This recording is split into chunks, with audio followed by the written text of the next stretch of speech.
Looks like my predecessors left quite a mess. Let me say it again. The one who kills the most abominations within an hour wins. Be careful when you draw your swords, and make sure you don't hurt each other.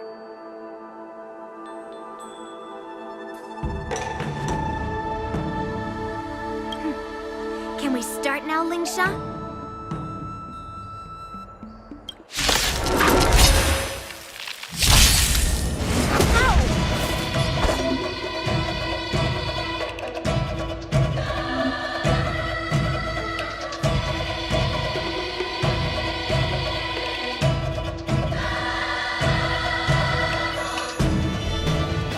The sword is like water. It cannot remain still. Bladed flash! The strength.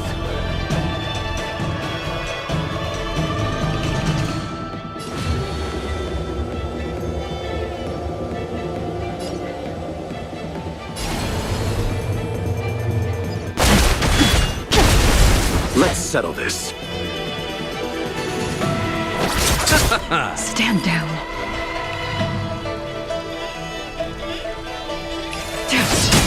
A one-time enemy! Strike apart! I didn't expect someone who can't even hold on to a sword to actually have some strength. You've got style with those moves, but you're not striking where it counts. It's such a shame to see you misuse your sword like that. Blood cleansing dragon.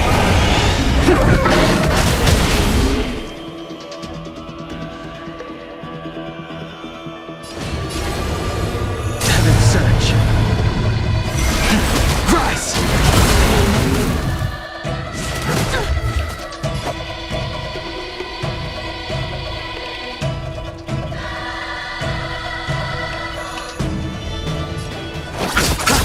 How many can you block? Tedious.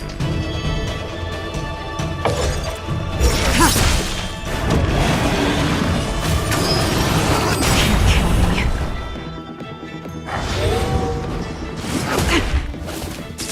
The strength. All will be revealed. In lunar flame.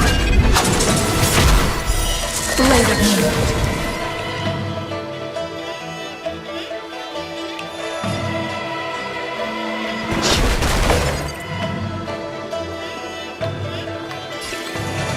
Time for swordplay! Strike apart!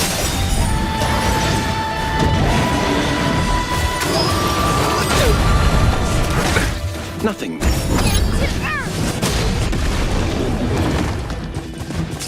You chose the wrong enemy.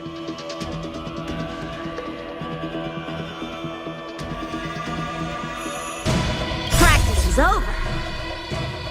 Swords descend!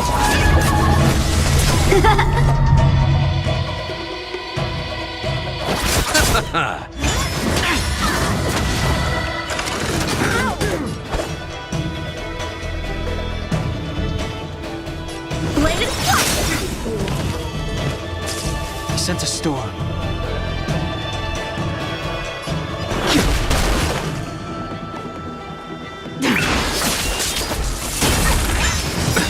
Nothing major. Eternal sleep is not the end. The dead return! How many can you block? Strike apart! Let's settle this.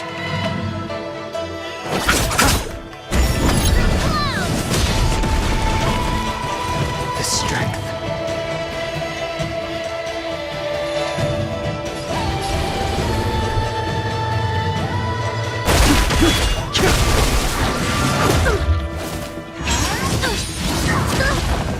Receive divinity. I can breathe easy again. Repay. Awaken dormant scales. Blood cleansing dragon.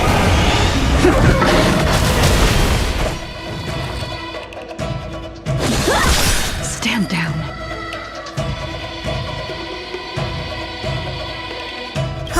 is over.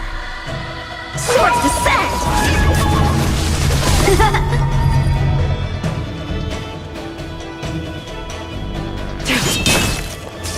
Let's settle this.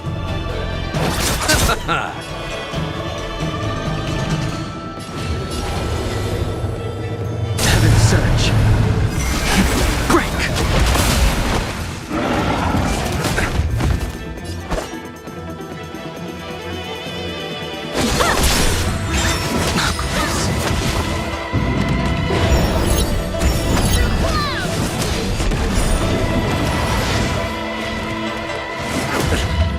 Tedious.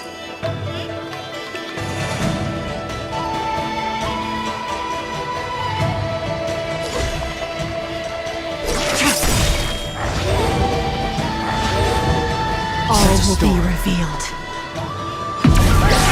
in lunar flame. Blade of moonlight.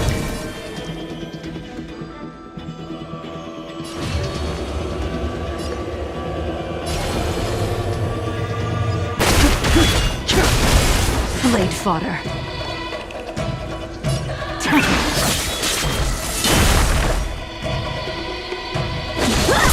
I'll see you off.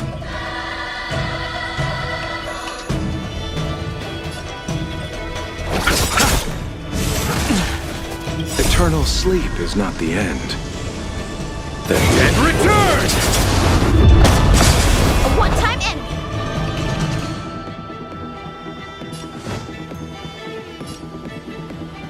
Strike apart. Nothing major.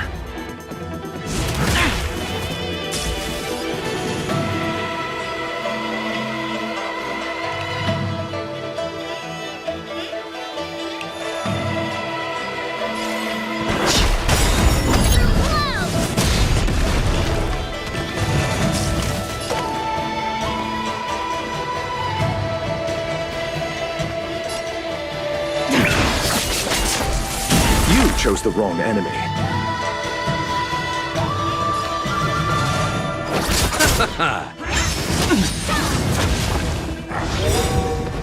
Awaken dormant scales. World cleansing dragon. A one-time enemy.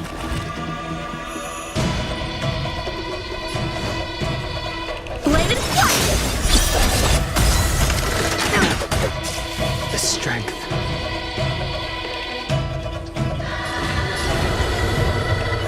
Heaven's surge. Break! Grace.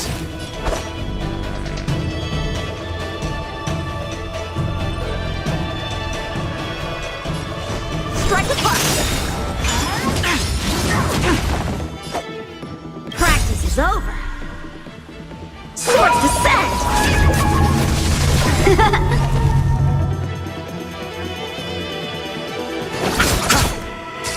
Stand down.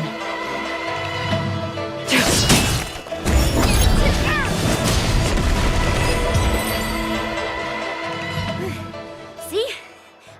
Your technique was all over the place, and you relied too much on speed. Is this really all the Cloud Knights of the Lawfu can muster? So disappointing. All you did was chop down a few monsters. Don't get carried away. Oh. Well, then I'll give you a chance.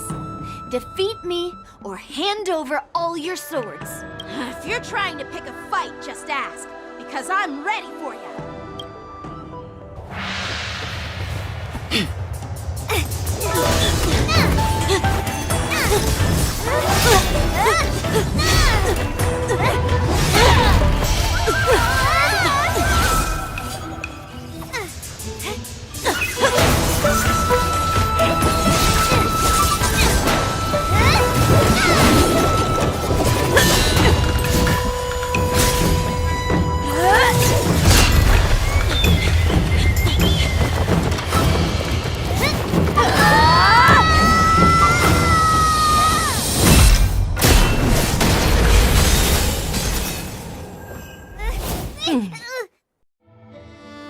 Well fought, my young friends.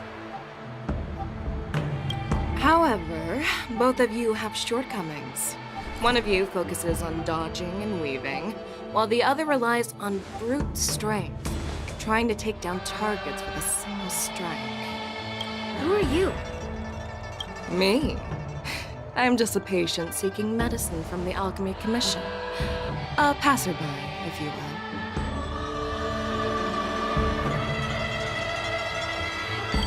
I thought I'd see my fill of impressive fights during the war dance. Yet here I am, able to witness a remarkable fight at the Alchemy Commission, of all places. Well, the Lawfu is never short of surprises. However, I have a small suggestion for you. Why don't you settle this dispute fair and square in the war dances ring? That way, you can resolve your differences with a proper duel and put your grudges behind you. Grudges? No, not at all. Yunli and I, we were just sparring.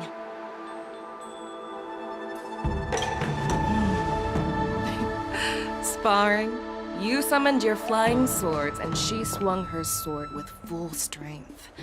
No grudges between you. I don't believe it. Aha!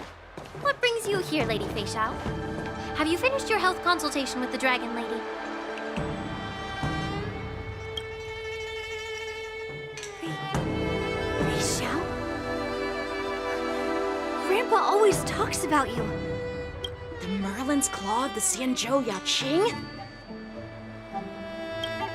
Looks like I'm quite famous on the Xianzhou Lawfu, too. Of course. Everyone has heard of the great general. Known to all, and unbeknown to none. Great General? Isn't that title a bit too narcissistic? I don't like it. Ooh, I heard there's a dozing general on the Lawfu, so I came up with a humble nickname for myself. The Lacking General. Lacking in worries, regrets, and rivals.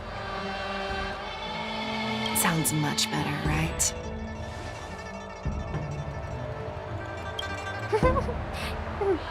Yeah, that's a befitting title that sounds both humble and impressive.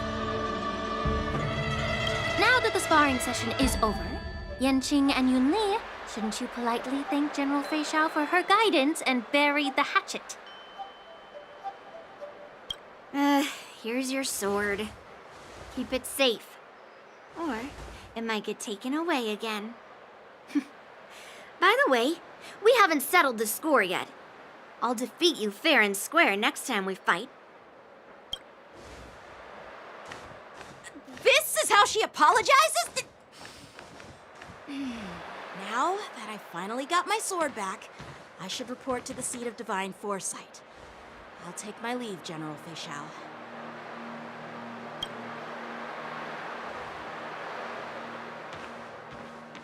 Oh, by the way, Miss Linksha, if you've got some free time, I'd like to invite you to the seat of divine foresight for a chat with General Jing Yuan. I think there's more to those personal grudges you mentioned earlier.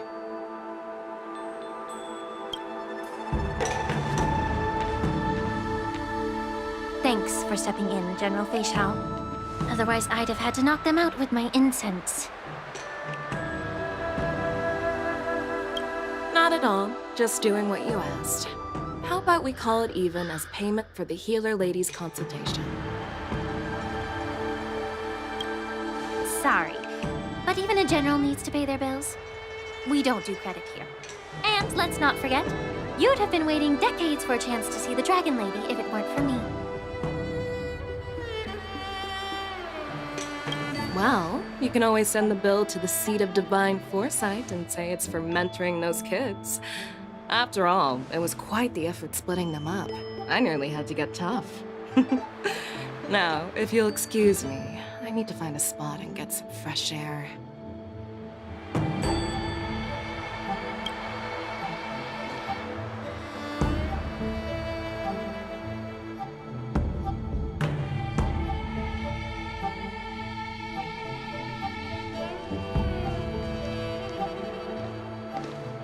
Back already? You've met with Jing Yuan and wandered around for a few hours. So, what do you think? It appears that the Divine Foresight is using this war dance as a show of strength to convince everyone that the Luofu is prospering after the Ambrosial Arbor crisis. But... I know you're going to say but, right? But the influx of people attending the war dance is like a breeding ground for disorder and rumors. One wrong move, and the Luofu could be in a world of chaos. The Cloud Knights on the streets remain vigilant, so at the very least, General Jing Yuan is aware of this. As for other matters, I'm unable to say. I'd prefer to be excused from future meetings with generals. I'm just a military healer. And now all of a sudden I'm thrust onto the center stage having cordial chats with two generals?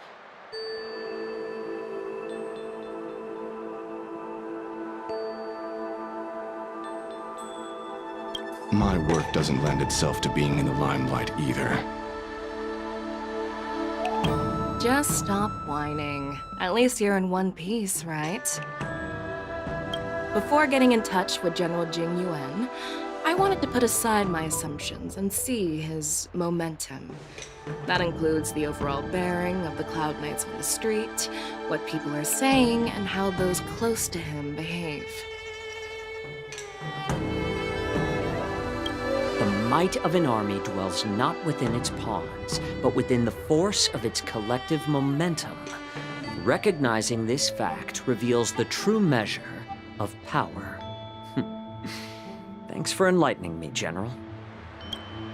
A perfectly clear statement turned confusing thanks to your translation. You've made me lose where I was now. Anyway, this is how I operate in battle, so you might as well get used to it. Are you treating General Jing Yuan as your enemy?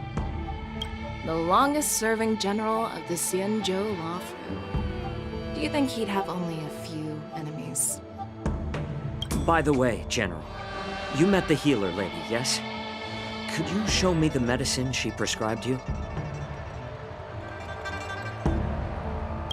Well, the healer lady couldn't do anything about my condition. She just told me to enjoy some tasty food.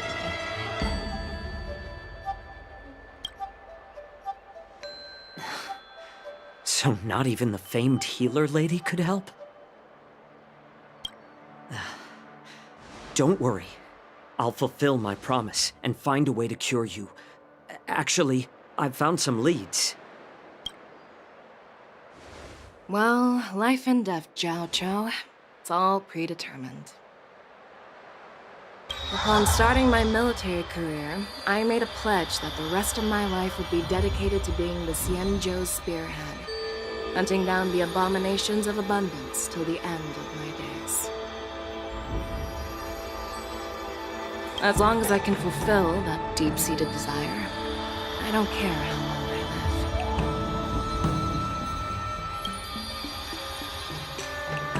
live. You asked if I viewed General Jing Yuan as my enemy. No. My real enemy has always been myself.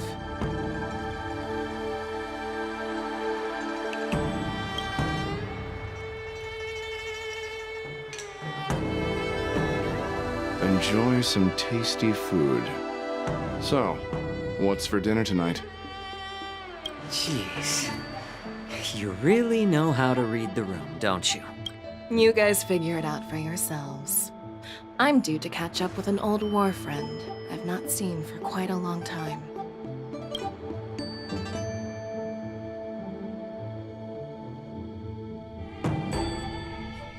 Hey! Was that the Yaoqing general who just dropped in out of nowhere? Oh, she's so awesome! I mean, when Yun Li swung that massive sword, she just casually blocked her attack with ease. Mine too. Yeah. But to go up against Yun Li is quite impressive, you know? That aura of heroism and grace, it almost makes me want to learn Xianzhou swordplay. You think so too, right?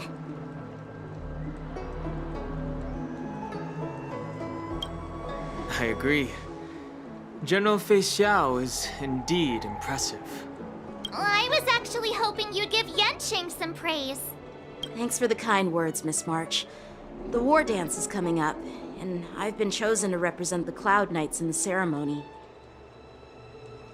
I've had my fair share of defeats lately, and even though I know there are always more skilled sword masters out there, seeing General Fei Xiao's skills today has made me feel a bit uneasy again.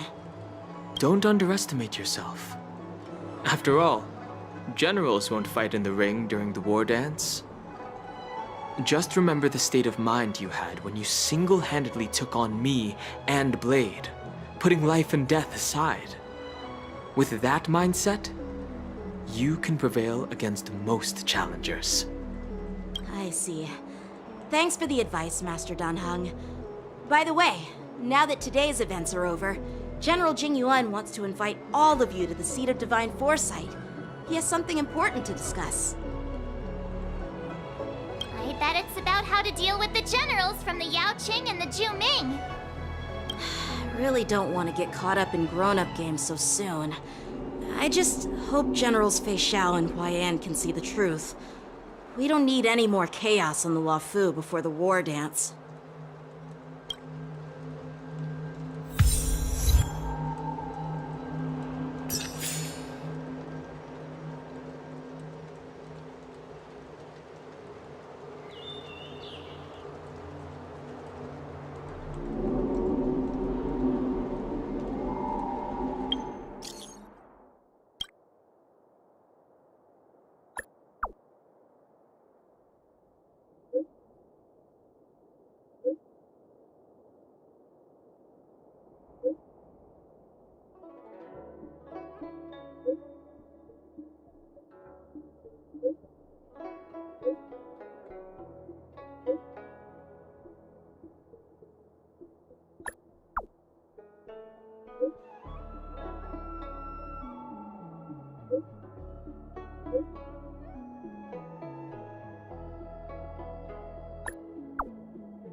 This is where it ends. Still waters of oblivion.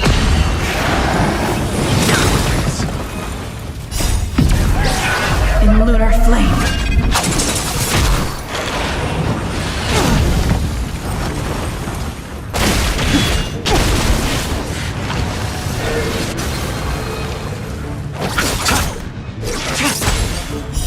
Blade of moonlight. I weep for the departed. It too shall fall.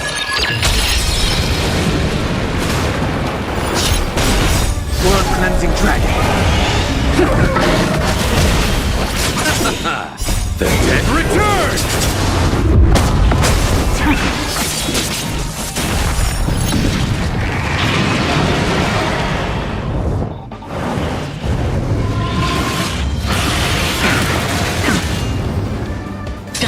For oblivion.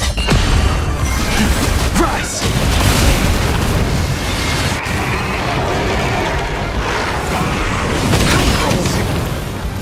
Receive divinity. Repay.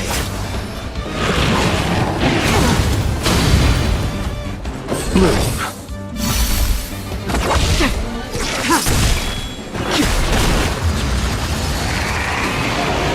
Still waters of oblivion. The dead return!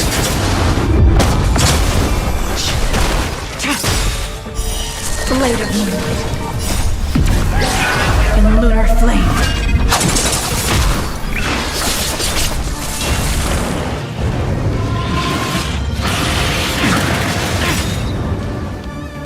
Blood-cleansing dragon. Destined for oblivion. Receive divinity.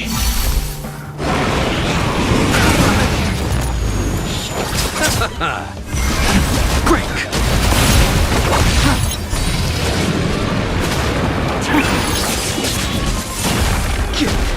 Bloom. Repay. The dead return!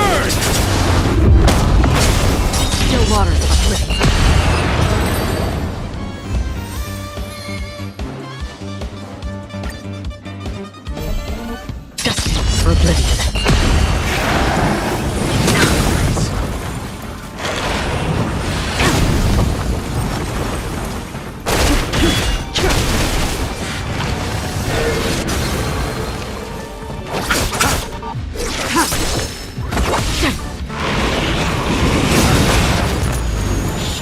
World cleansing dragon.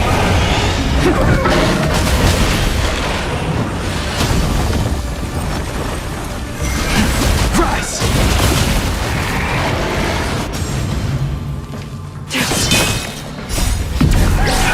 In lunar flame. Blade of moonlight.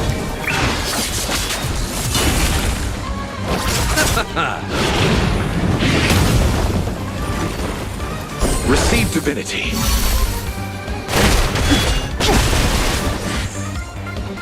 I weep for the departed. It too shall fall.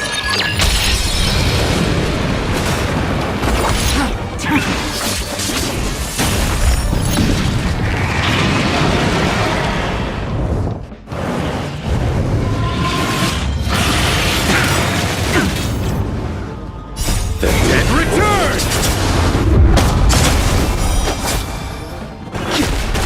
Still waters of oblivion.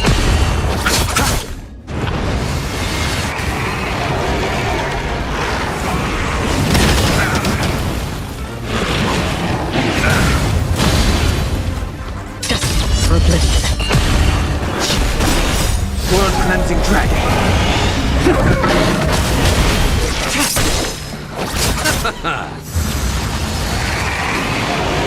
Still waters of oblivion. Break! In lunar flame. Blade of moonlight.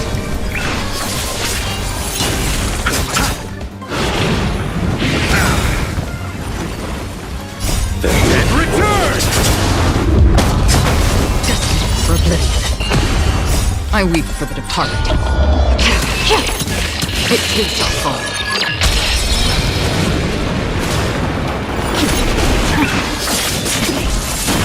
Still waters of oblivion.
Earlier at the Palace of Astral, I introduced these guests from the Astral Express to you, Elder Huayan.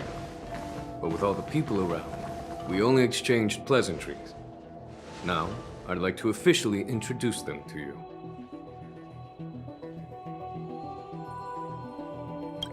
These three braved great dangers, accompanying me into perilous places, defeating the chief culprit Vantilia, and uncovering the conspiracies of the disciples of Sanctus Medicus. If you wish to know more, please, feel free to ask us. Well, I skimmed through the reports about the Arbor's rebirth from the Master Diviner Hu Xuan. She's been summoned to the Yuchui for questioning. There are a lot of doubts within the Alliance about this whole situation. But despite all that, I believe in you. Since you joined the ranks, you have repeatedly achieved remarkable feats. After the High Cloud Quintet each went their separate ways, despite the many criticisms within the Alliance, the Marshal still stood firm against the dissenting voices and entrusted the Lawfu to you. Over the years, you've served the Alliance with loyalty and wisdom. You've taken down abominations in Thalassa, rescued the Xianzhou Yuchui from a siege, and destroyed the demonic planet summoned by the denizens of abundance. I still remember those battles vividly. There are fools who doubt your loyalty. They're happy to see the divine foresight fail because it gives them some kind of sick satisfaction.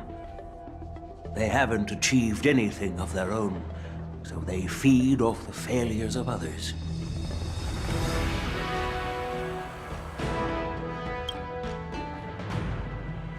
But I've seen enough failures in my time.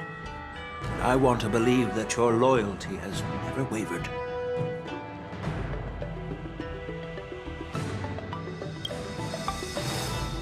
So, General Fei Xiao of the Yaoqing is the only one investigating the Ambrosial Arbor crisis on behalf of the Alliance?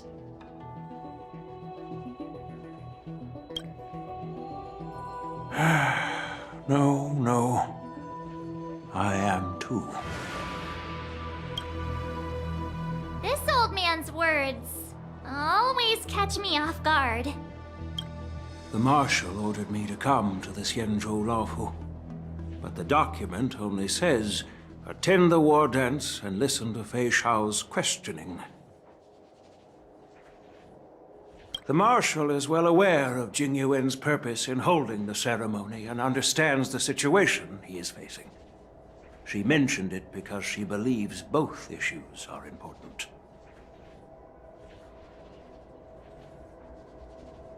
Thanks for your kindness and sincerity, Elder Huayan.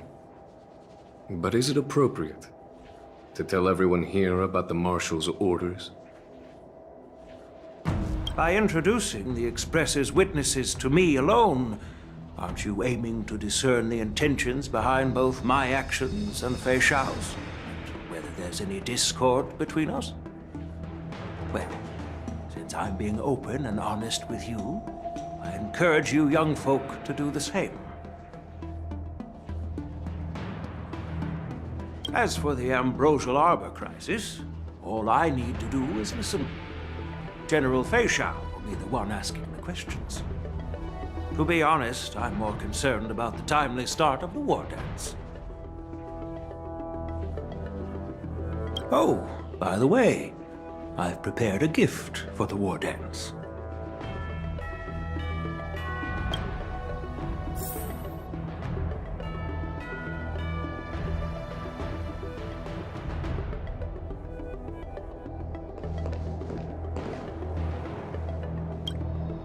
Yes, it's this case right here.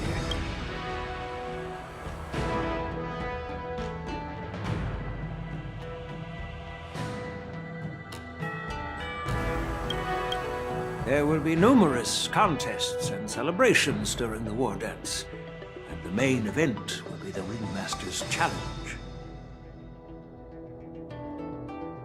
the host will dispatch a skilled warrior to take on challengers from all over the cosmos, showcasing the excellent martial arts of the Xianzhou Lawfu.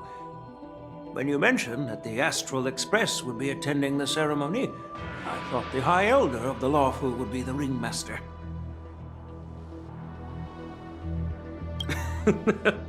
You humor me, Elder Huayan. The healer lady is just a young lady who knows nothing about martial arts. How can I assign her as the ringmaster? I'm no match to you when it comes to joking. What's this box for? Why don't you open it, General Huayan? This sword case is intended for the War Dance's award. It's empty now, but in a few days, a precious sword will be delivered and stored inside. I don't mean to boast about our skills, but this sword represents the pinnacle of the Zhu-Ming's craftsmanship. It has a legendary history, full of heroic tales from foreign lands, tales that are too detailed to be summarized in just a few words. Since the delegation delivering the sword hasn't arrived yet, I'll just leave the case here for now.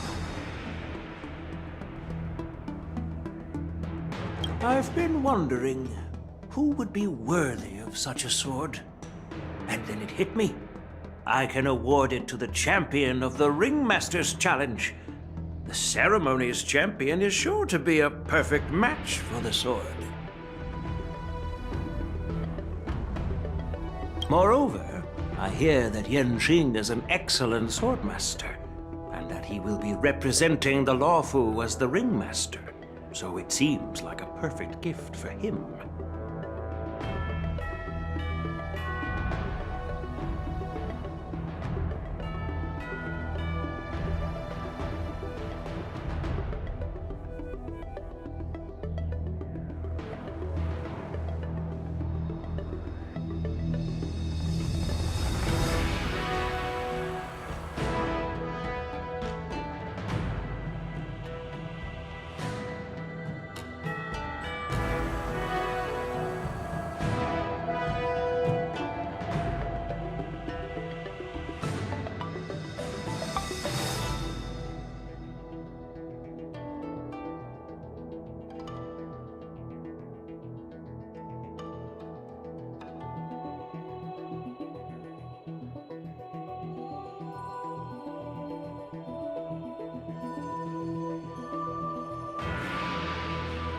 Thank you for your generosity, Elder Huayan.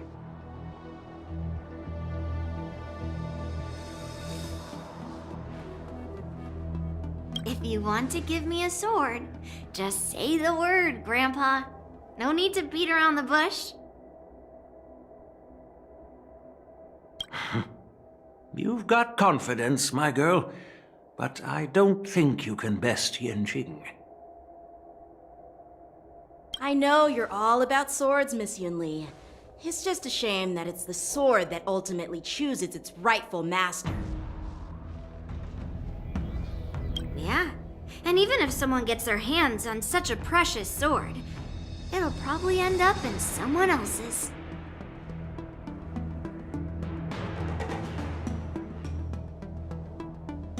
The outcome of our duel at the Alchemy Commission is still up in the air.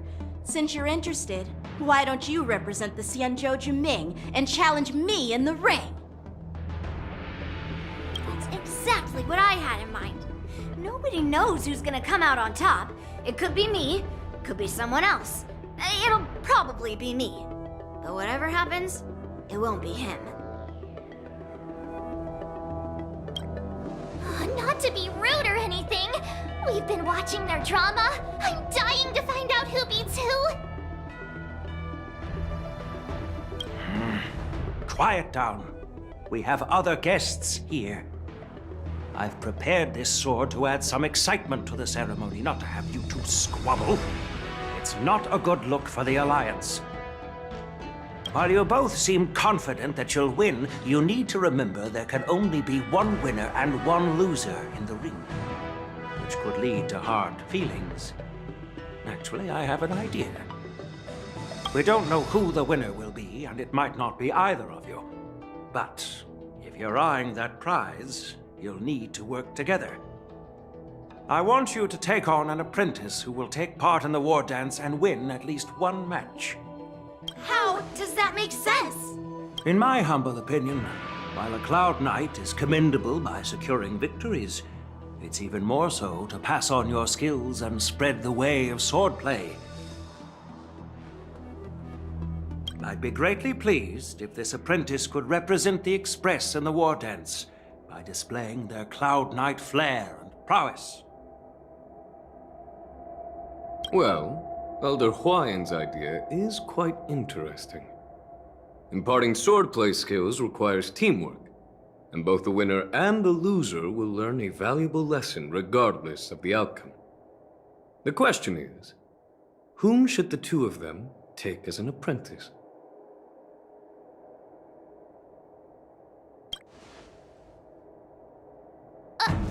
Huh? Who? Wait, me? I noticed just now that Miss March seemed quite interested in the outcome of your sword fight. So I thought, why not teach her the art of swordplay? Oh, wait. Are you serious, General?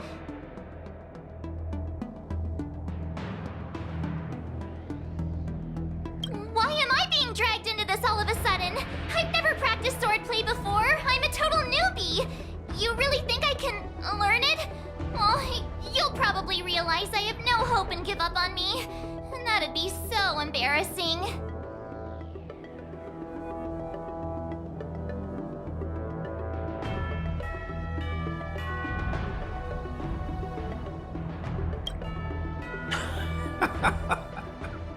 Your talent is quite unique. Are you also interested in swordplay?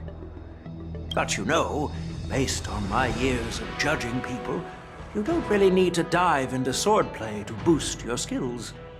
And I doubt there's anyone out there who can really show you the way forward.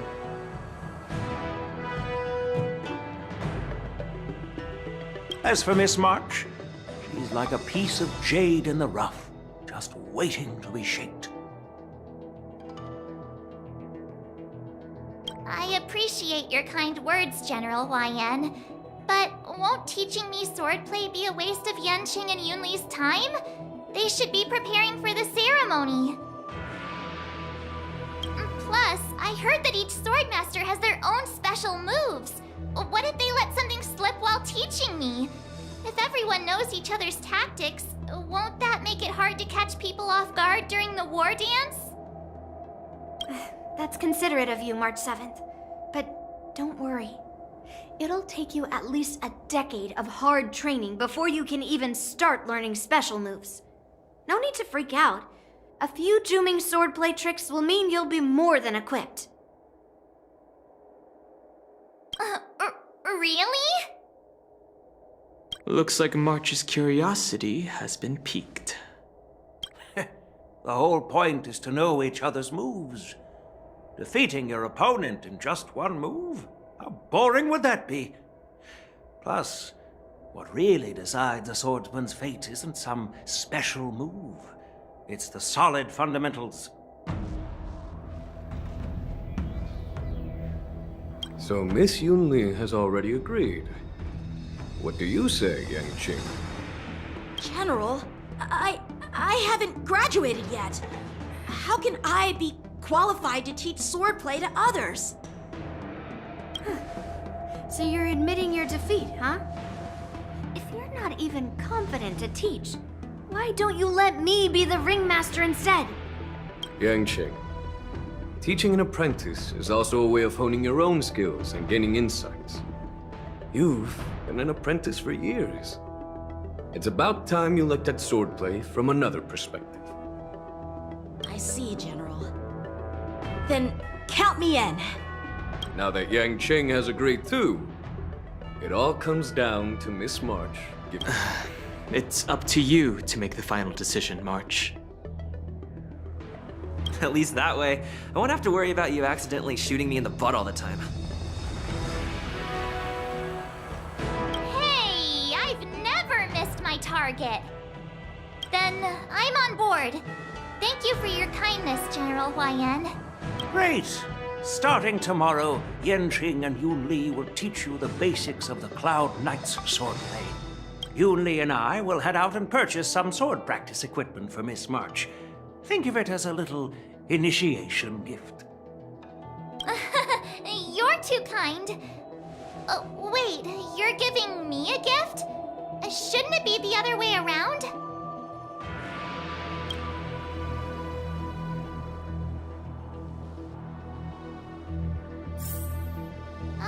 General Huayan's gone. Wait, why does something feel off about what we talked about?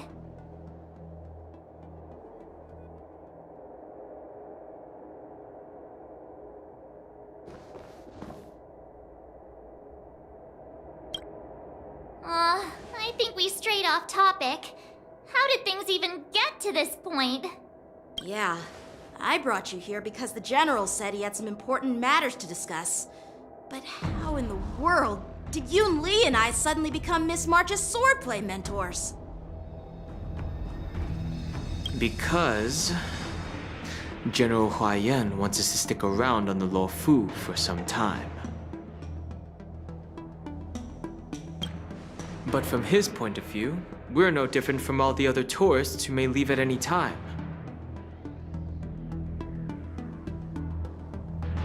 Since the crew's actions were mentioned in the Luofu's operations log were given to the Alliance, he probably wants to see firsthand if we're as capable as the report claims, or if we're just some made-up excuse to save face.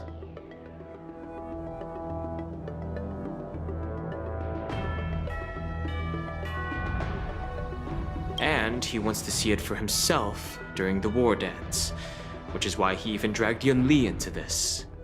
What began as a simple contest between two sword masters has now evolved into you two collaborating to mentor March. Elder Huayan is still that tricky general who likes to give everyone a headache.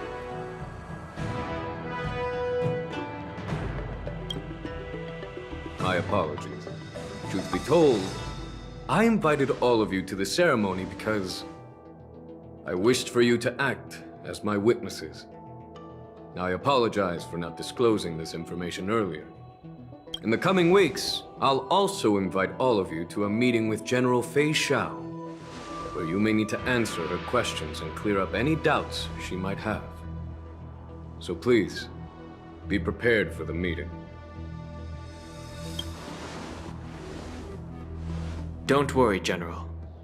No matter what happens, I'm prepared to stay here as the Express's witness and answer any questions.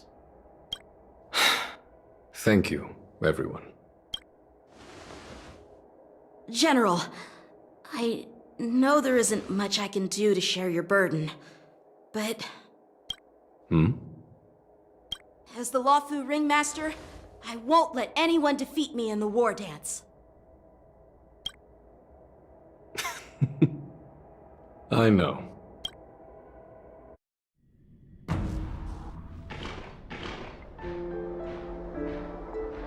The illustrious Merlin's Claw waiting for me? And for so long, too? It's quite an honor. It's been a while, General Fei Xiao. It's been 30 years since we last saw each other. Right, Yukong? Yes.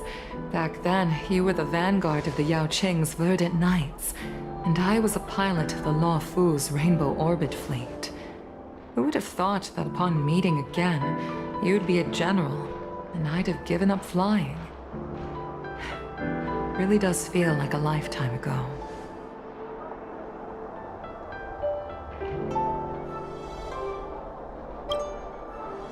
Well, I wouldn't say I haven't seen you in 30 years.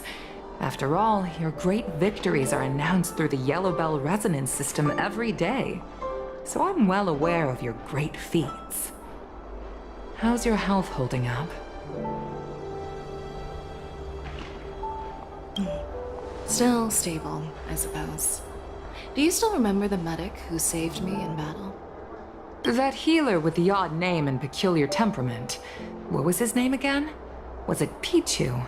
Or Kachyo? Jiao Cho. He's been my retainer and personal healer, delegated by the Alchemy Commission from the Xianzhou Yaoqing. Over the years, he's dedicated himself to managing my condition. It's thanks to him that I'm still in good health today. Given my background, I'm happy to have made it this far. I'm relieved to know that you're safe and sound. Well then, since you and Elder Huayan are here, I imagine you must have received orders from the Marshal? As your friend, may I ask how the Alliance intends to punish the General of the Luofu? The Arbor's rebirth has frightened the elders who lurk behind the scenes.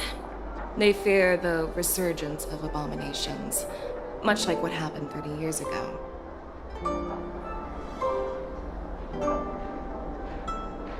Although the report from the Luofu explained all the details, we don't know if the Ruin Legion really invaded, or how exactly the Stellaron Hunters and the Astral Express became involved.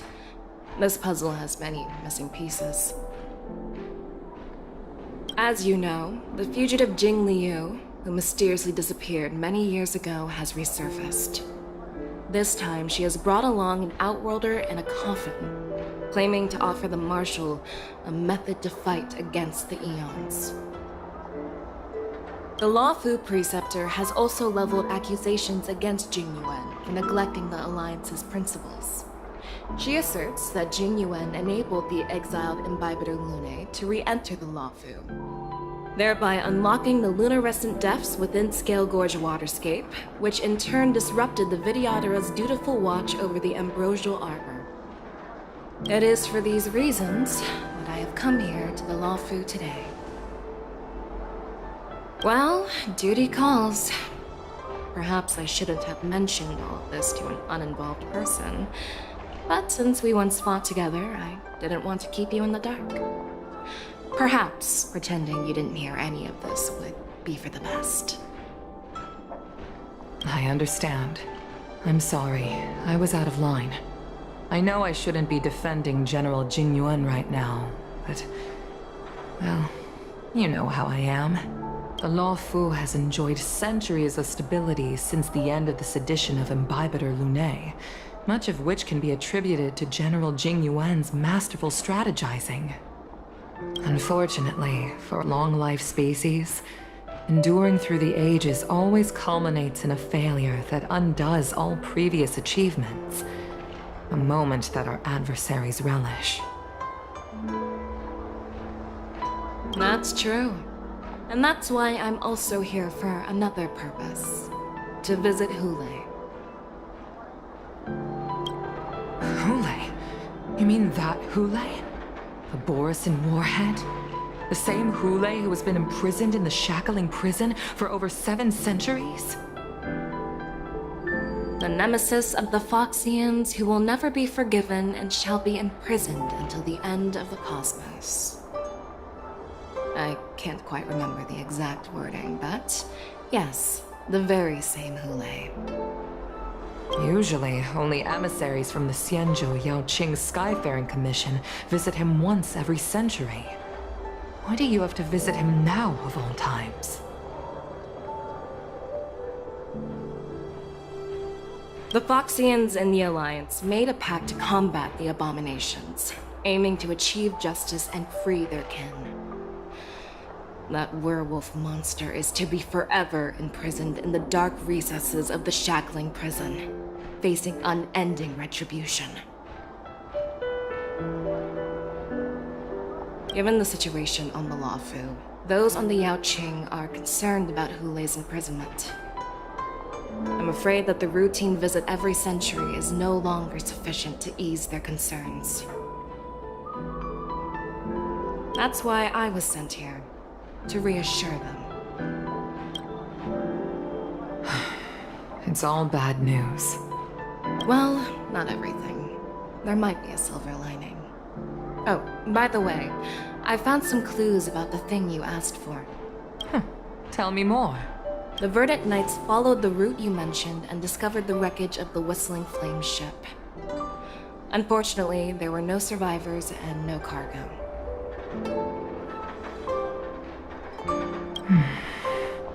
However, someone had already been on the scene before we arrived. Our people? Or someone from the IPC? No, neither. Yukong, have you heard of a person named Ron May?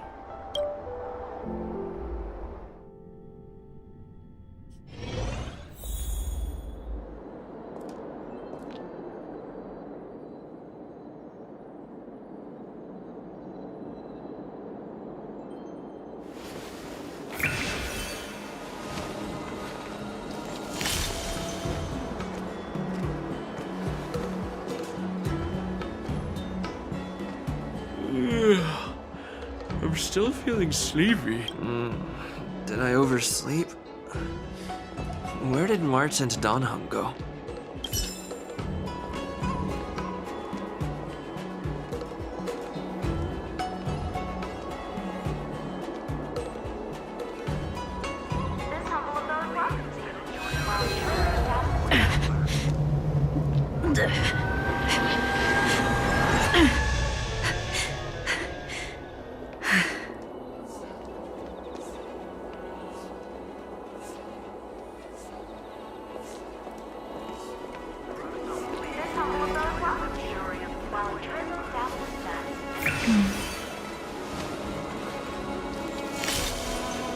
Danger.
humble abode welcomes you, while a drizzle douses dust.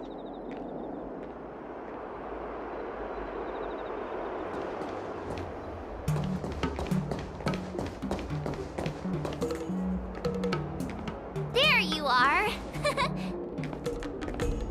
You haven't forgotten about our promise to General Huayan, have you? I woke up especially early so I can start teaching Miss March swordplay. Hey, why are you blushing, Master Yanqing? This is, the first time someone has called me master. I need to, get used to it. Ahem. Let me make it clear. Swordplay training is about improving your body, mind, and strength. It's not a casual game you can master overnight. I promised General Huayan that I'd teach you Cloud Knight swordplay, so you can participate in the war dance and defeat at least one opponent. I'll do my best, but if you break your master's rules... Is it too late for regrets? I'm already regretting my impulsive decision. Honestly, I'm not sure what I'll do either, because I've never been a teacher before. So, Miss March, please behave and don't skip classes. Or complain. You need to toughen up and train her properly, Master Yanqing. Don't go easy on her. You're so heartless. By the way, where's Yunli? I've found a quiet spot in the back garden of the Palace of Astrum for our first lesson together.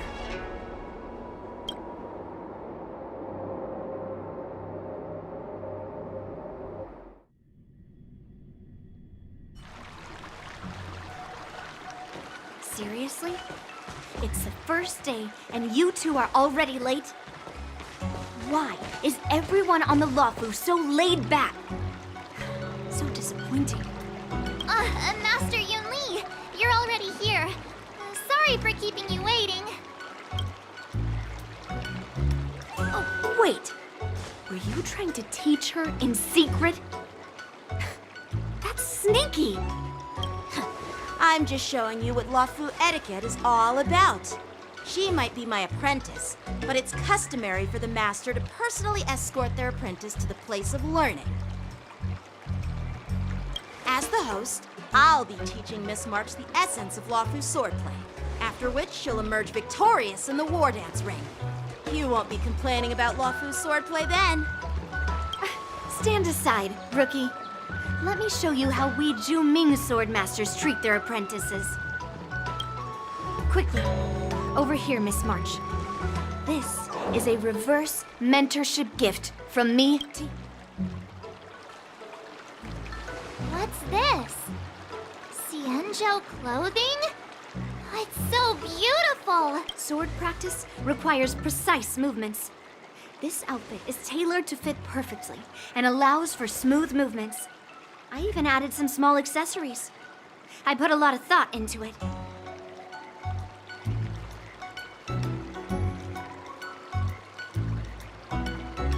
You're awesome, Master Yunli! See? See? How can you compete with me? I'll teach March 7th the essence of Zhu-Ming swordplay so she can win the contest with my sword skills. Actually, I've prepared something too. Huh? You have a gift for me too, Master Yanqing? Since you want to learn swordplay, Miss March, you'll need suitable weapons. So, I went out of my way to prepare a pair of swords overnight. Unfortunately, I didn't have time to ask the craftsman to customize the swords for you. But I did my best to choose ones that look nice and are suitable for a beginner. I hope you like them, Miss March.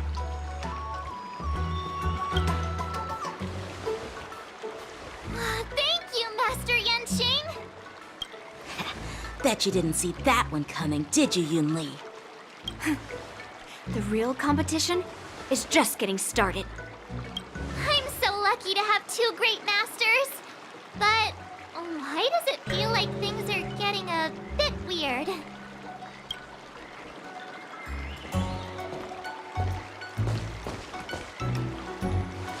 So what do you think, Masters? Does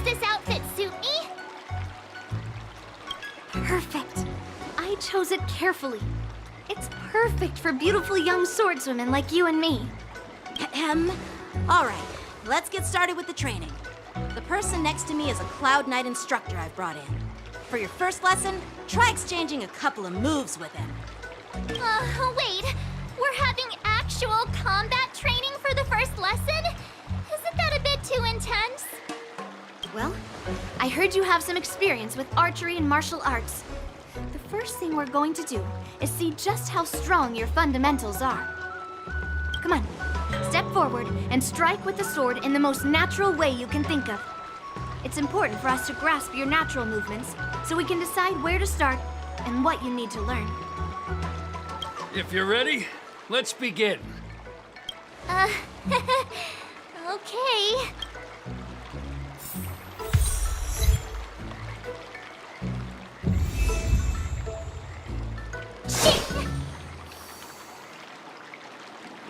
Ahem.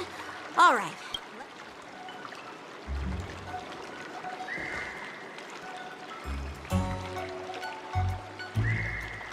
Are you ready? Yeah, I'm ready Then I apologize in advance. to shine. Please have some tea. Pay close attention, Miss March. Luofu's swordplay is all about being swift and agile in your movements. Right on time. Yes, you! Ignore him. Strength is everything.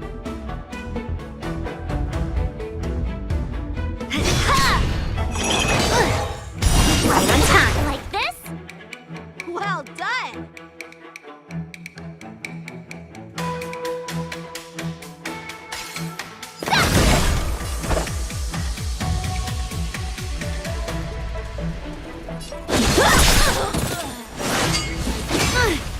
Yes, you! Practice is over.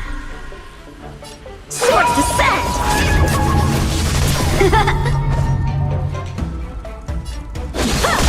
Within the self, not the sword. Strike!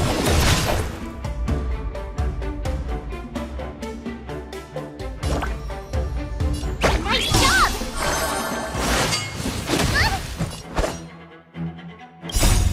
Melt!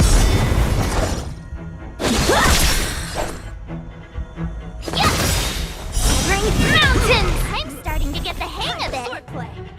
Let me show you what I can really. Azure Dragon, White Tiger, less cards. What's this?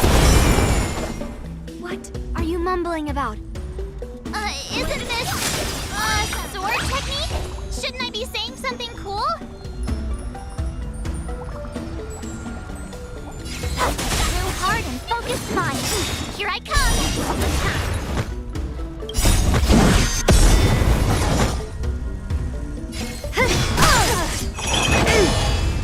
Down to earth. How many can you block? Strike apart! You'll make good practice.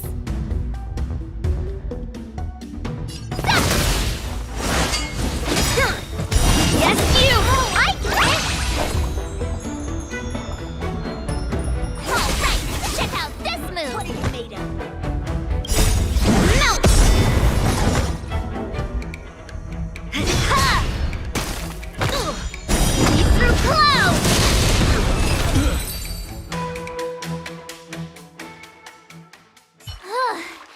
I didn't expect the first lesson. Miss March has quick hands and a flexible body.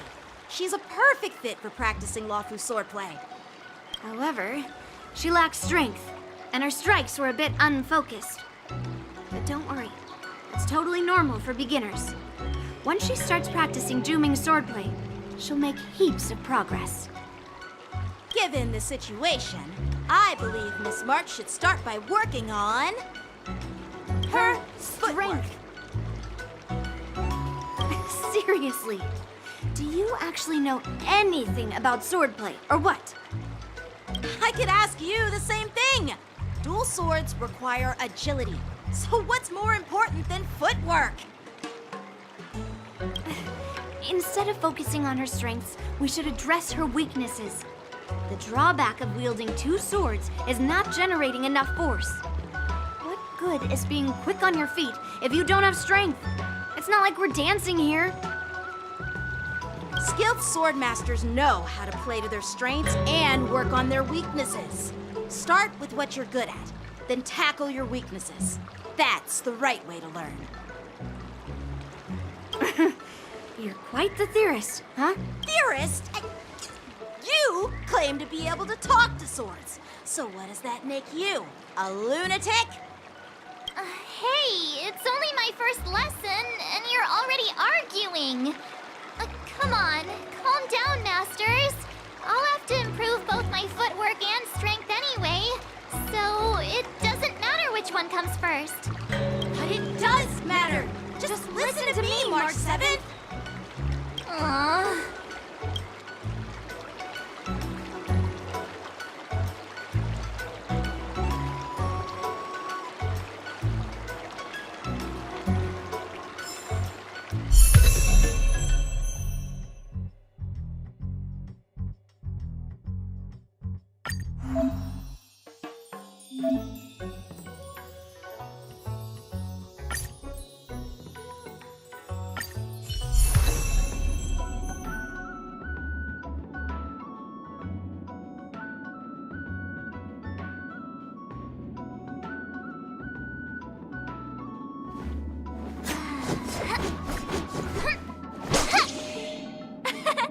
We did it! This is what they mean by no pain, no gain.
Echo, Mr. Yang, and Pom Pom. We're all good here on the Xianzhou Lafu, so no need to worry.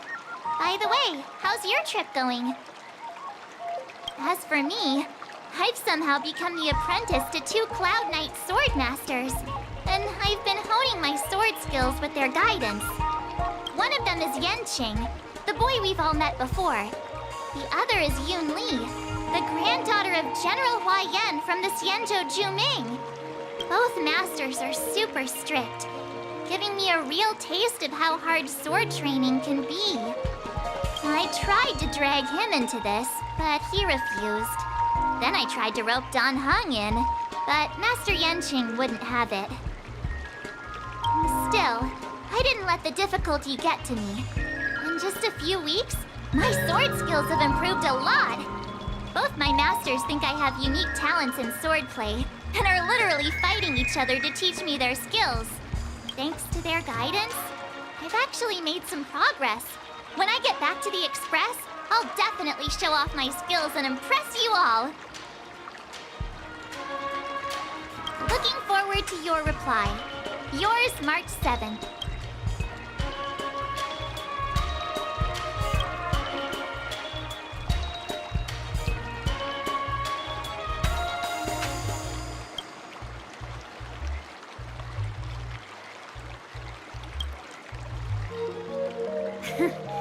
Well done. Let's call it a day.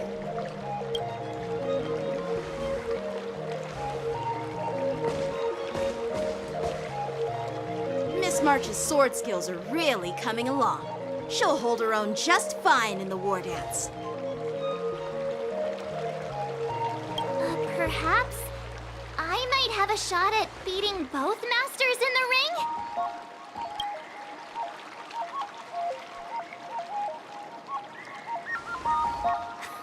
Get real. You've only been practicing for a short while. With your talent, Miss March, if you dedicate a few more decades to training, you might eventually be able to defeat Yun Li.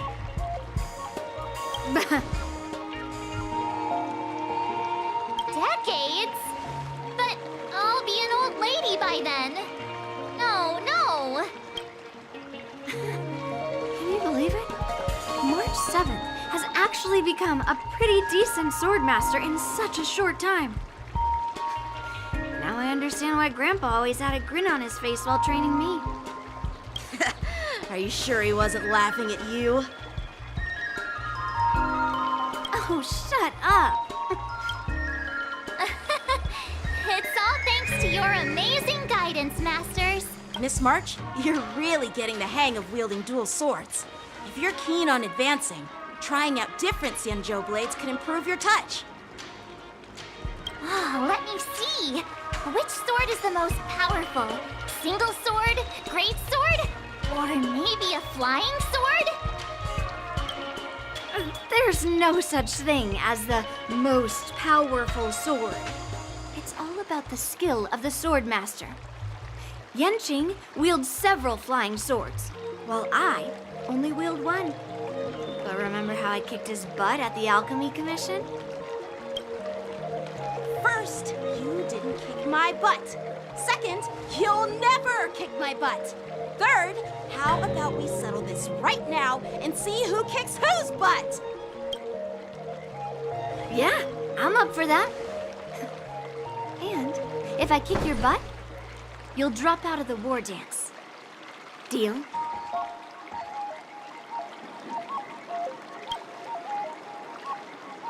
Why are you two arguing again? I thought things had been improving between you lately. There was talk that the leading disciples of the Law Fu and Juming generals were supposed to face off in the war dance, but for some reason, they suddenly teamed up to train an apprentice of their own. Turns out the rumors are true.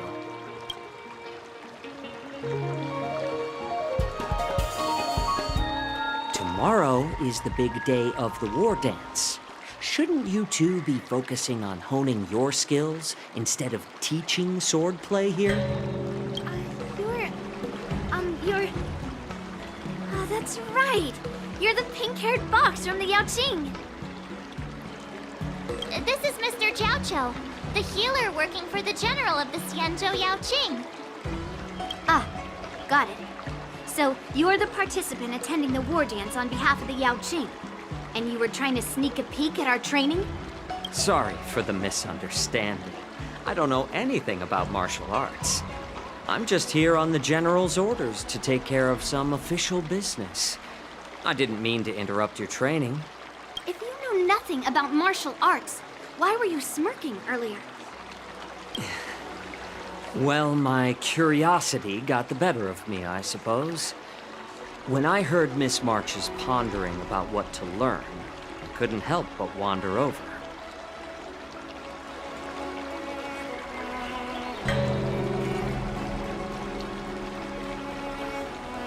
From my professional experience, cleavers, slicers, chopping knives, and carving knives are all just tools.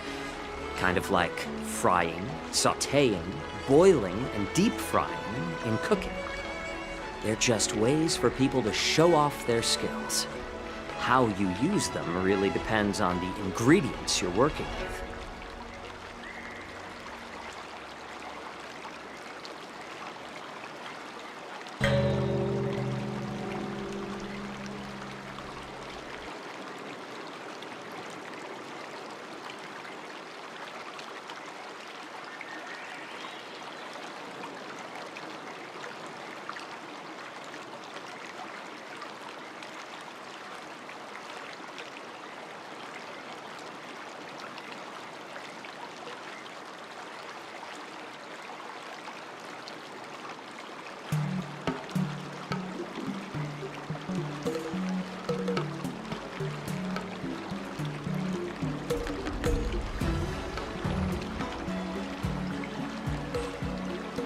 It's like your sword teaching methods. If you align your ingredient, in other words, your apprentice's natural tendencies, with the right cooking method, by which I mean the teaching method that best suits her, she'll make double the progress in half the time. For example, golden eggplant tastes best when fried, cloud peppers when stir-fried, and yellow boulder beef when simmered. It's all about discovering the nature of the ingredients.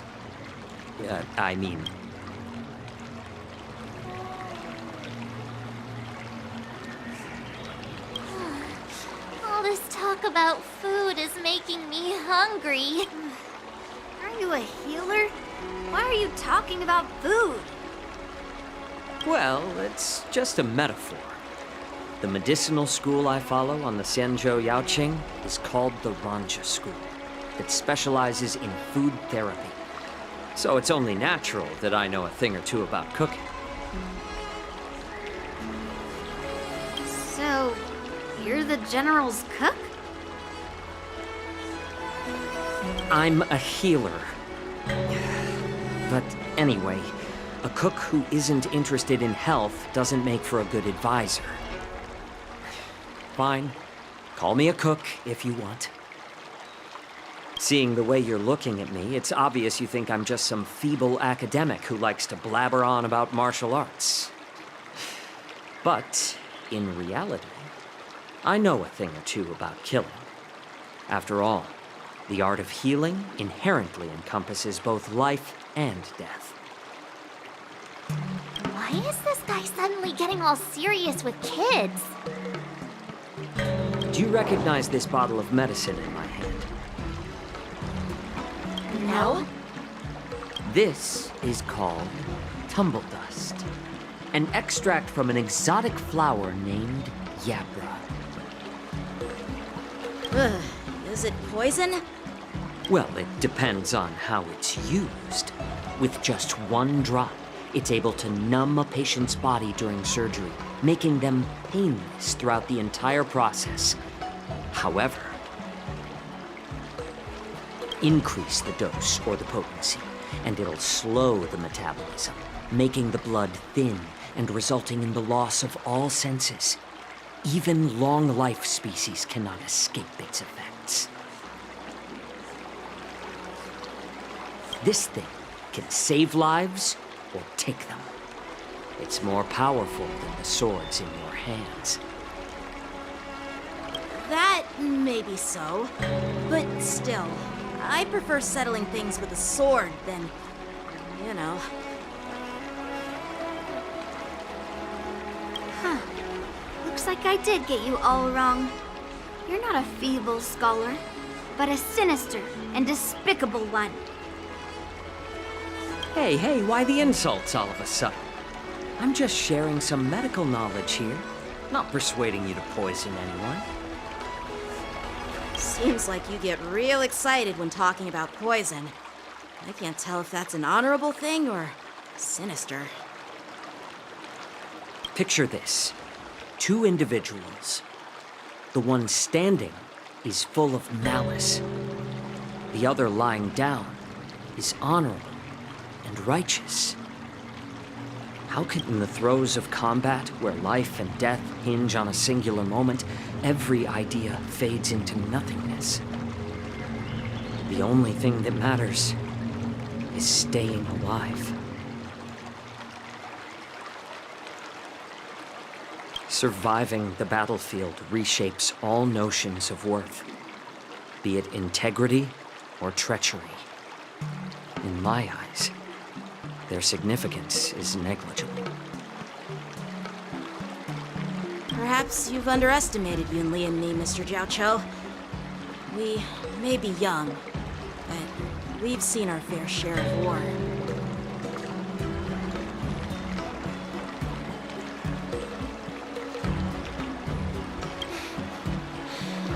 Well, then you should know that the war dance is nothing more than a contest.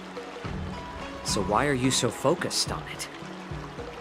When I was appointed as the ringmaster for the war dance, I asked the general, we Cloud Knights are supposed to charge into the fray and slay enemies. Why do we have to swing swords in a ring just to please an audience? And this is how the general replied. To unsheath your sword in a ring is no different than on the battlefield, as your sword reveals the might of all Cloud Knights. The war dance is the perfect chance to showcase martial virtue and forge alliances from all over the cosmos. When we unsheath the sword without drawing blood, we not only display our might, but also the martial virtue of the Cloud Knights. That's quite an insightful statement, Yuan-Qing. Well, my apologies for being so short-sighted. I've been on the Luofu for quite some time, but I haven't had the chance to see the ceremony venue for myself yet. Hearing you speak so highly of it has piqued my curiosity. Would you mind showing me around? You want to see the Sky Splitter ship where the war dance will be held? Let's go! I bet Yun Li and Miss March haven't seen it either, right? Well then...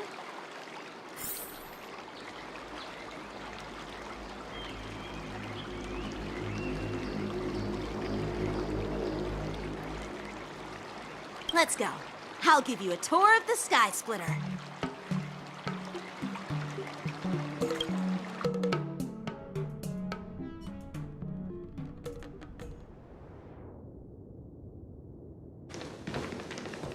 Looks like a lot of other visitors have also come to catch a glimpse of the Sky Splitter.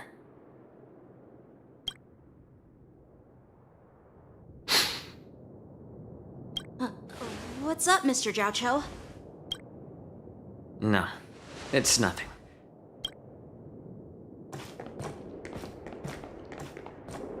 Do you see that airship in the distance? That's the Sky Splitter, the venue for the war dance ceremony. It doesn't look all that impressive from this distance.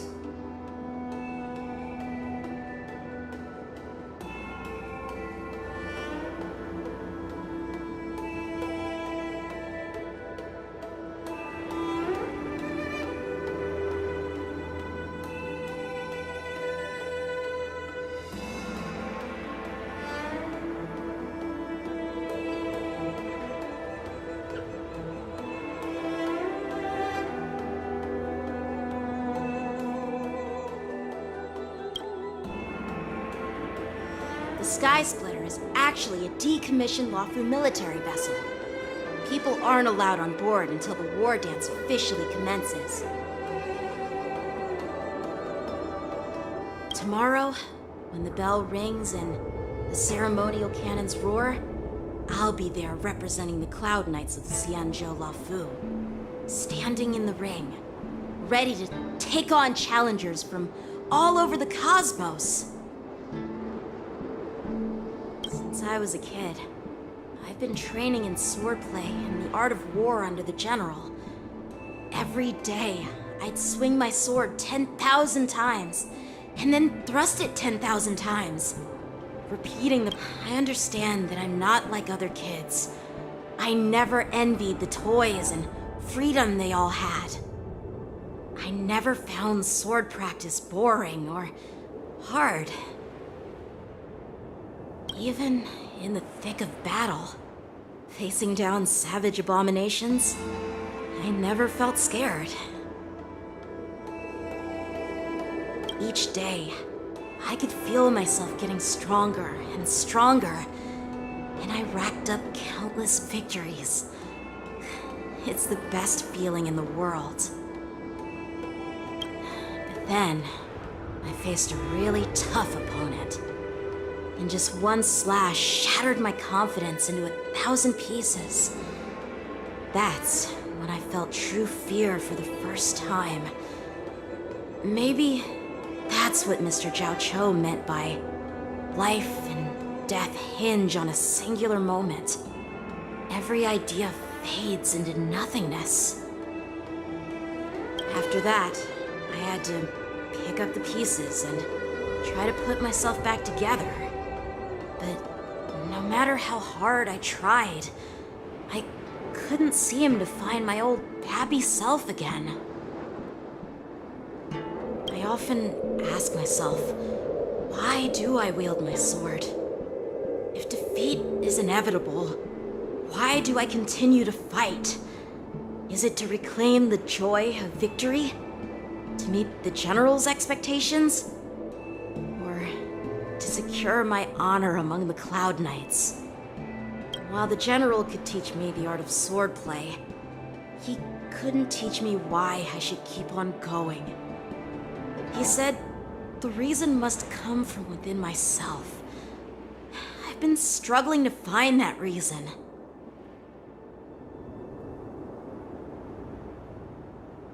But after talking with you, Mr. Zhao Cho, I think I already have that reason in mind. As a member of the Cloud Knights and the General's apprentice, I've had a weight on my shoulders. And I know there's still more to shoulder. But when I wield my sword, it feels like I'm letting go of everything. I love the feeling of giving it my all, facing any obstacle in front of me, pressing forward. That's why I wield my sword. Oh, Yanqing. So young, yet so grown up. By the way, how old are you exactly? Age doesn't really matter. All sword masters will understand how I feel. I get it. Looks like all the kids on the Lawfu live tough lives. So, how about you, Miss Yunli? It's not polite to ask a girl her age, no matter which Xianzhou ship you're on. I'm not asking your age. I'm asking if you have a dream like Yanqing has. You don't talk like a cook. You sound more like a TV host or something. Need I repeat myself again? I'm a healer. Well, I don't have a dream like Yanqing does. The only reason I'm participating in the Ringmaster's Challenge is because I made a promise to my grandfather that I'd win the precious sword he's contributed to the war dance. Sounds like that mind of yours is just filled with swords. I bet you've got nothing better on your mind. My father was a craftsman on the Xianzhou Juming.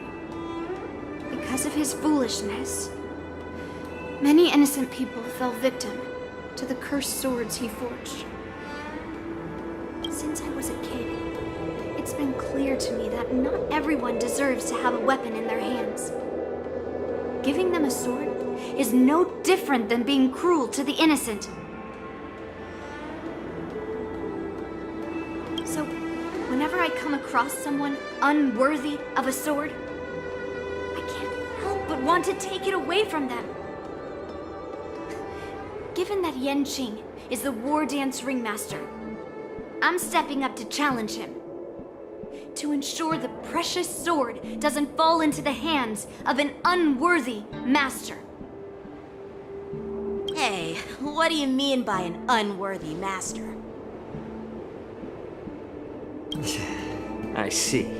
It's not easy for kids on the Juming either. Well, it's better to have a reason for wielding a sword than to be lost and confused. I've saved countless Cloud Knights in my life, and there are plenty of exceptional warriors, just like the two of you.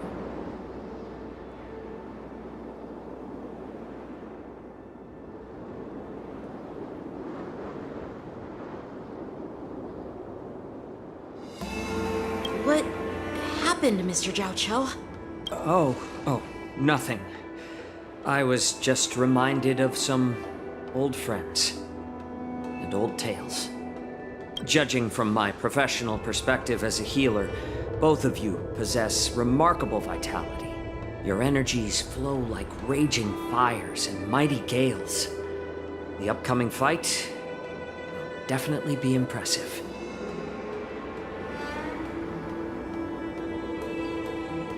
Well, we've seen the Sky Splitter and toured the Stargazer Navalia. I guess it's time to say goodbye for now.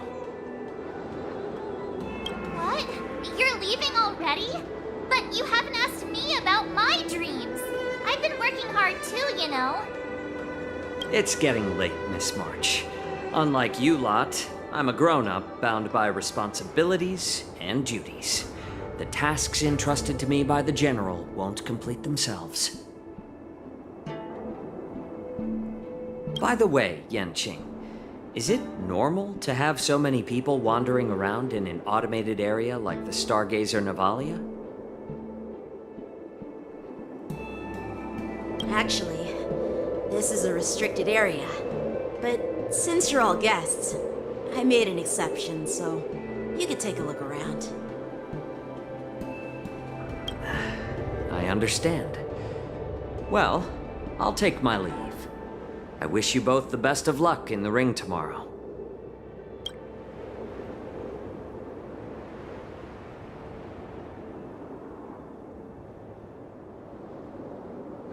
Seriously? I just spent so much time thinking about my dream, but he didn't even ask me. Now that we're done with our tour of the Sky Splitter, shall we continue? Why don't we take a day off? What? You want to secretly practice swordplay by yourself? Dream on. You know cramming before a fight never works out.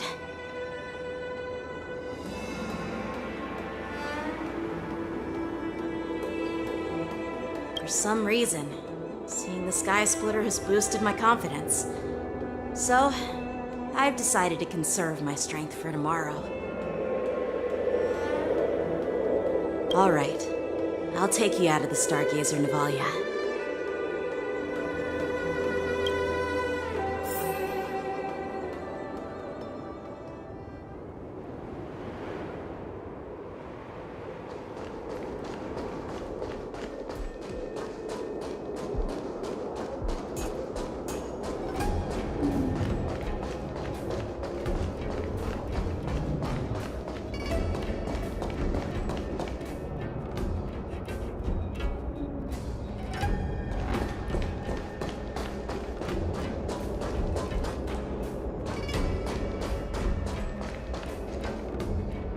Just shut up, Red Fang. This is not a beast ship. I need some time to take care of things.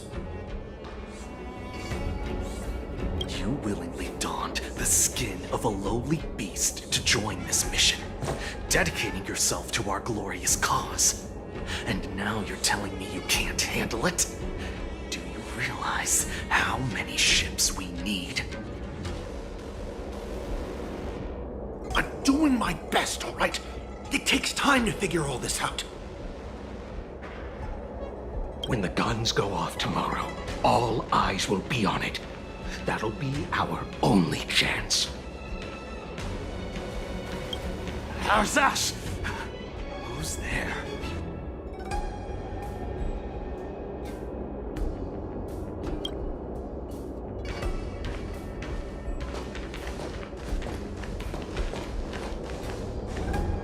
Who are you guys?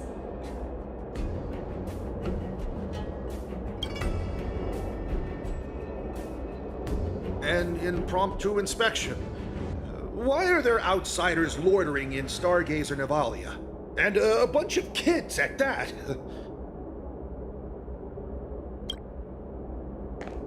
Hey, kids, didn't your parents ever tell you to stay away from the Stargazer Navalia?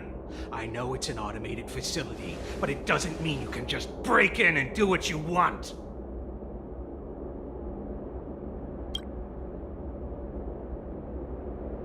Sorry. I'll take the little ones away right now. Big sis! Let's go! I want to play in Everhunt Plains! Huh? Everhunt Plains? Yeah, sure. Big Sis will take you there.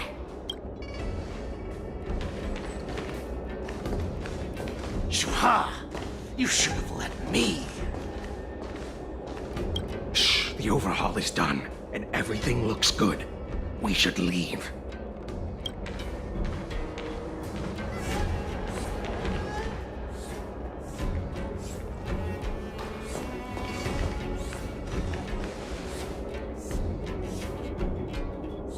Could you repeat what you just said, Yenching? What did I say? Big sis, let's go. I want to play an Everhunt play. Come on. Can't you read the room? Something is definitely off about the 3 people we just met. Yeah, anyone could see that. I just wanted to hear you say it again. That pink-haired box tried to say something. I'm pretty sure he sensed something fishy. Since he's not familiar with this place, he just dropped us a hint. But you didn't seem to be paying attention at all. I knew that from the beginning.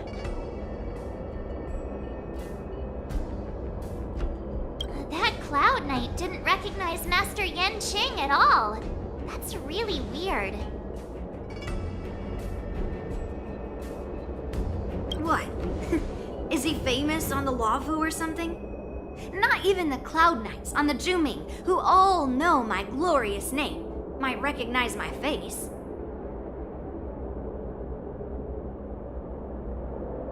You have a point. A Cloud Knight, a member from the Skyfaring Commission, and a craftsman. They're from various departments, and the reason for the overhaul seems legit. But one of them blurted out some weird language just now. Did you hear that?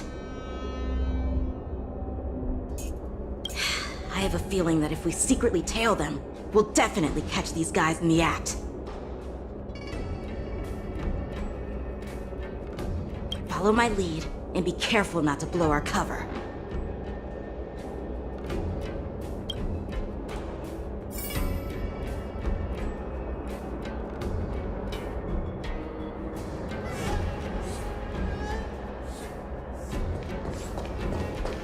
Never mind who they are. Let's just film them. Don't get too close, Miss March. He might spot you.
should have just killed those lowly beasts. Those little brats won't take up much space. There are boxes all over this place. Just dump them into one and no one will notice.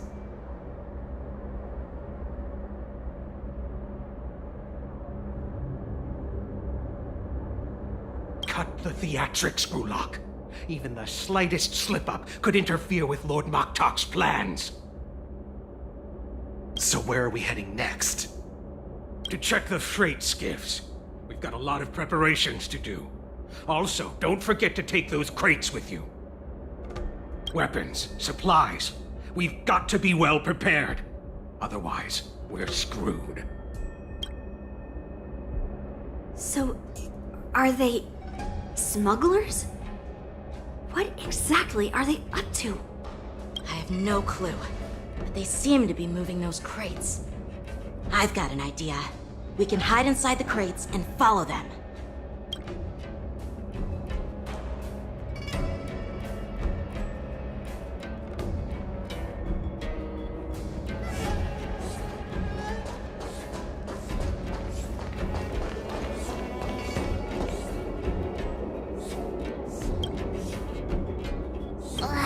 So great.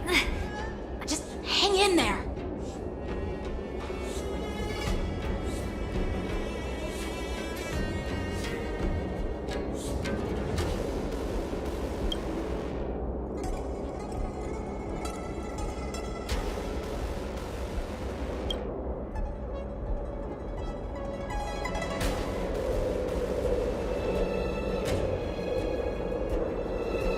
Let's just put the cargo here for now, all right? Then we'll move on to inspect the ships.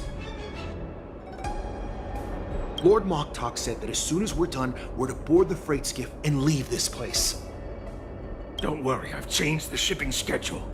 You two, come with me. Is it just me? I keep smelling that stench of lowly beasts everywhere we go. Don't be so paranoid.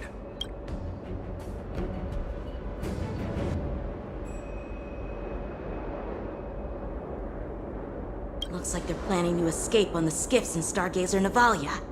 They keep talking about their plans, but where do they come from? And what do they want to do on the Xianzhou? They're definitely up to something bad. Wait, they disappeared! Let's catch up to them.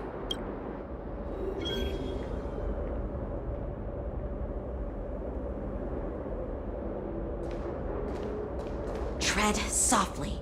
Breathe quietly. And make sure to keep an eye on them.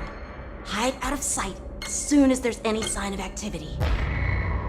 Looks like they're planning to... They keep talking about... They're definitely up to...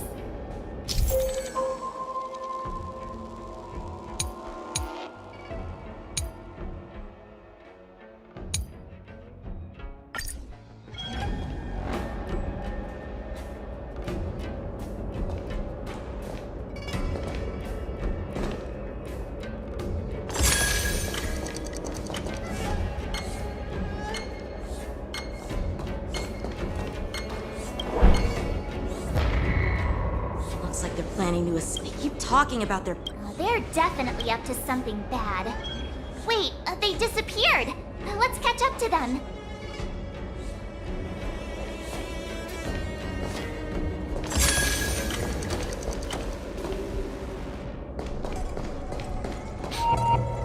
Something doesn't smell right.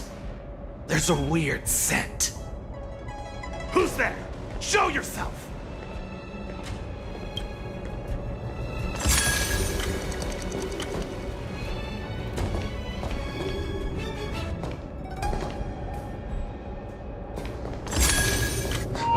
Did he spot us? Quickly, hide!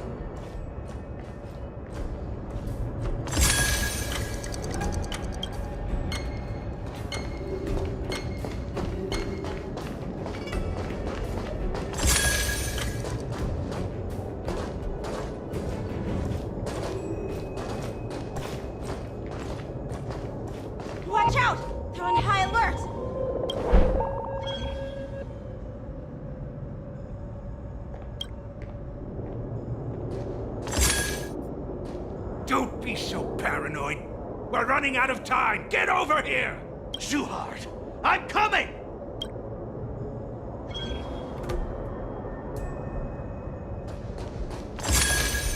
Leaving. We should catch up to them. Quickly!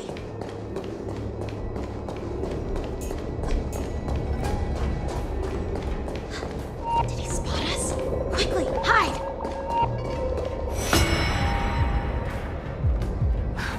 I knew something looks like those. Why are they coming back? Don't be so paranoid. We're running out of time. Get over here! Shuhard.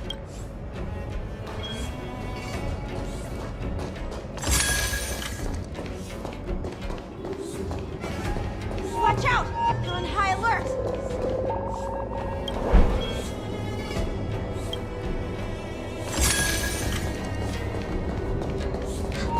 Did he spot us?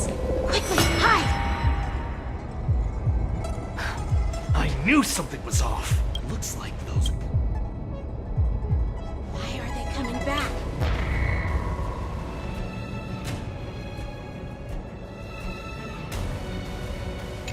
Don't be so paranoid, Shuhard.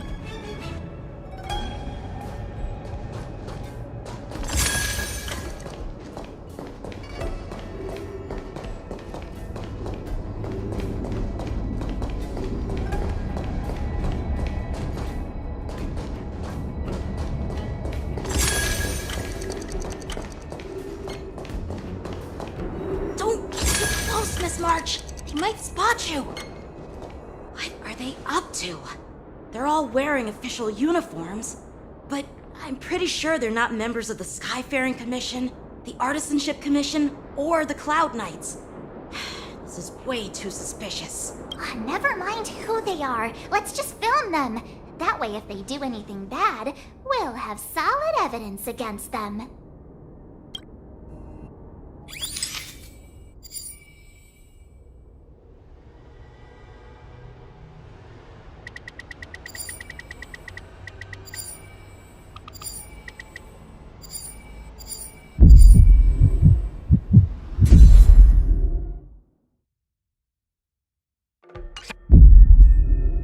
Look at this. A freight star skiff with enough room to fit at least 20 of my men. I'll let the others know and have them prepare more star skiffs. Once we're past the checkpoint, there will be beast ships waiting for us. Lord Moktok is ready. The revival of our ancient bloodline. All in. What did he just say? Beast ships?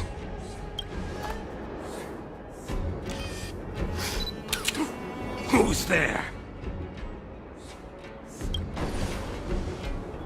It's those brats! I told you to get rid of them, but you didn't listen, you idiot! Wipe them all out!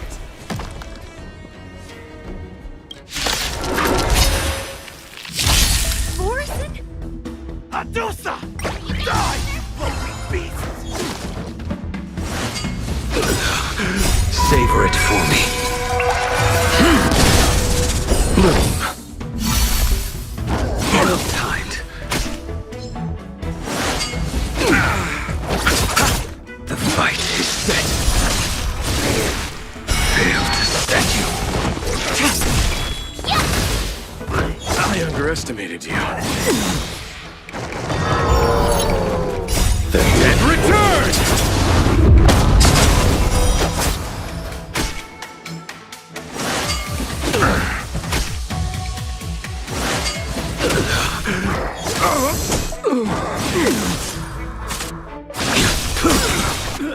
Failed to stand you. Savor it for me.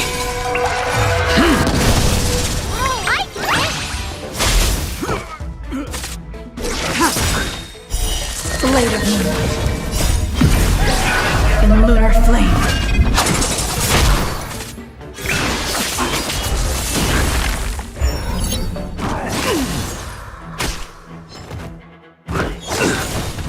Nice job! Azure Dragon, White Tiger, less cards, wasp,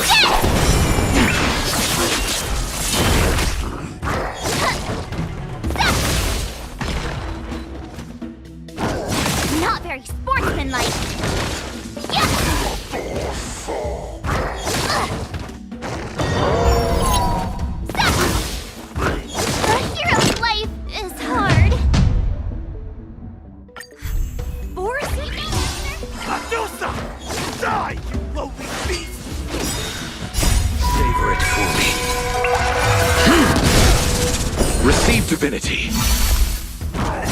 Timed. Your end approaches. Failed to send you. I underestimated you. The dead return!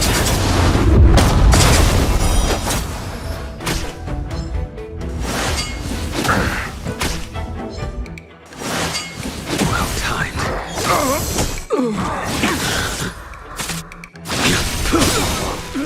Failed to send you. Savor it for me.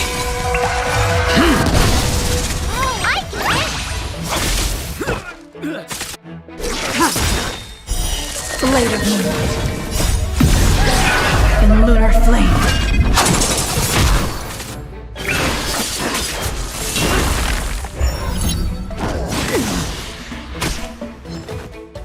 Is there a chance? Nice job! Azure Dragon, White Tiger, less cards! What's this?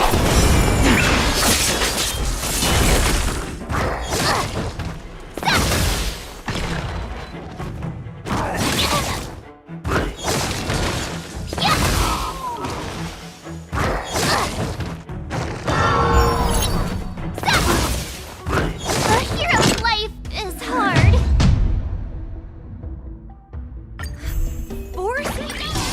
Adusa!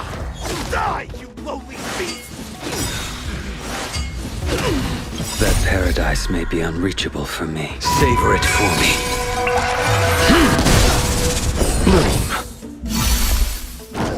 Not very sportsmanlike. Let's settle this.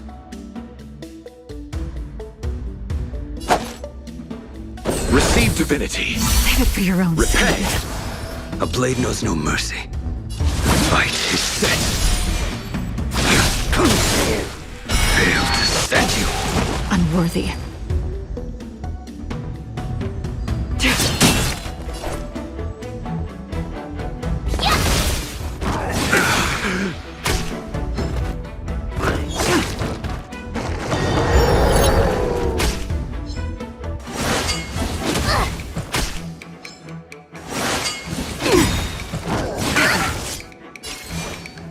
All will be revealed in lunar flame.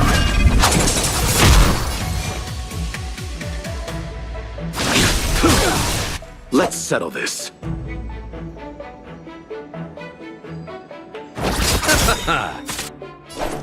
Eternal sleep is not the end. The dead return!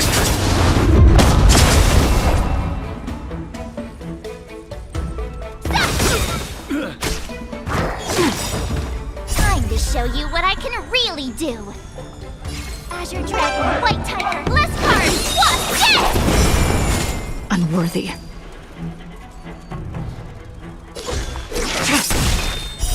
Blade of moonlight.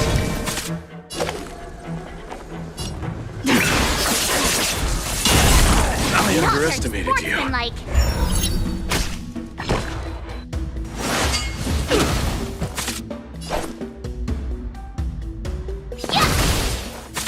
Awesome!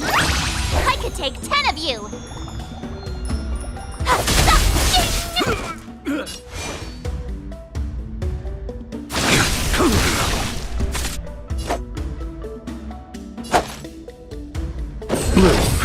Save it for your own skin. Failed to send you. That paradise may be unreachable. Savor it for me. Receive divinity.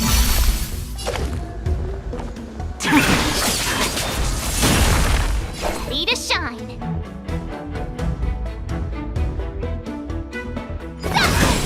You impede me.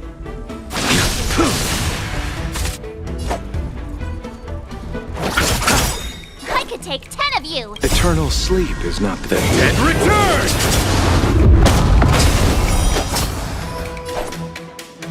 Nice job! Time to show you what I can reach. Azure Dragon, White Tiger, less cards, what's this? Unworthy. All will be revealed in lunar flame.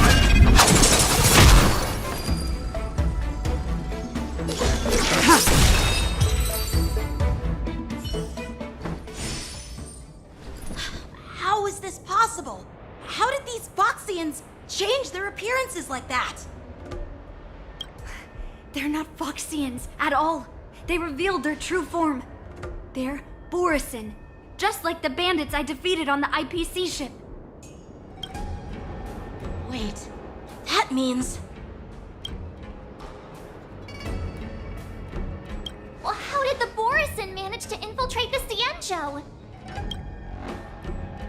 It's not just a simple disguise of wearing our clothing and shaving their whiskers. They're somehow able to alter their appearance to be indistinguishable from Foxians. They even have official IDs for the Skyfaring Commission, the Artisanship Commission, and even the Cloud Knights? Let me check this fake Cloud Knight's tag. Maybe it'll give us some clues. Lu Jun, an officer of Patrol Defense Squad? Wait! What's the matter? I encountered a patrol officer named Lu Jun before. It was a few weeks ago, when we were transporting the Borisin prisoners. They can forge official identities and move around the Xianzhou without raising suspicion. Oh no, this is bad. Even worse. If you find one cockroach on the Express, it usually means... There are more Borisin hiding on the Xianzhou. I bet their plan is much bigger than just stealing information. We've got to report this to the Seat of Divine Foresight.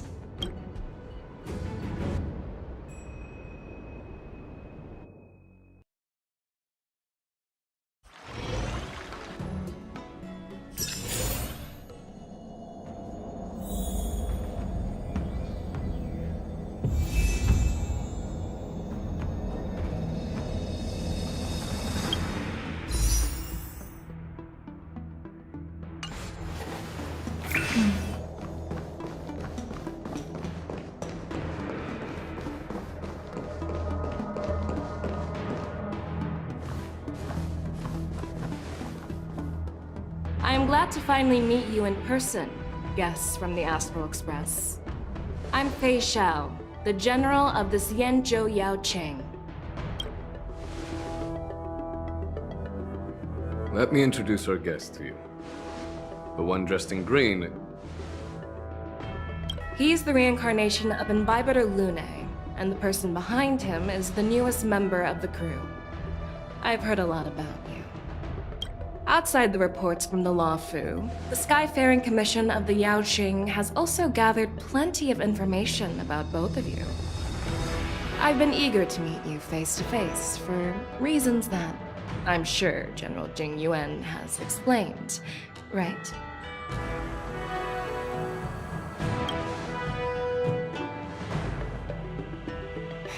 That's right. But don't worry, this isn't a trial. I just want to have a chat with you and get a better understanding of the facts. According to General Jing Yuan's report, the Ruin Legion is to blame for the Ambrosial Arbor crisis, and all Arbiter Generals should pay attention to the Ruin Author's movements. Over the years, the Destruction's minions have wreaked havoc on countless worlds, and the Alliance has been keeping an eye on them. But no one expected them to join hands with the remnants of the Abundance. The damage caused by the Ambrosial Arbor crisis was far less severe than expected, which is good news for us. However, it was quite different from the Ruin Legion's usual style of destroying life wherever they go. While I trust the bravery of the Divine Foresight and the Nameless, I'm curious about some details missing from the report. I'd like to take this chance to have an exchange with both of you.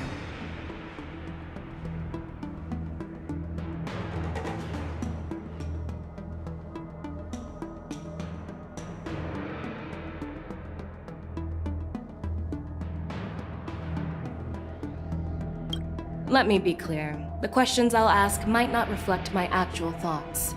So please don't take offense if any of my questions seem a bit harsh. Please go ahead, General. But keep in mind, we can only answer based on what we know. And perhaps you already have the answers to your questions in your heart. You have a clever tongue. I like it.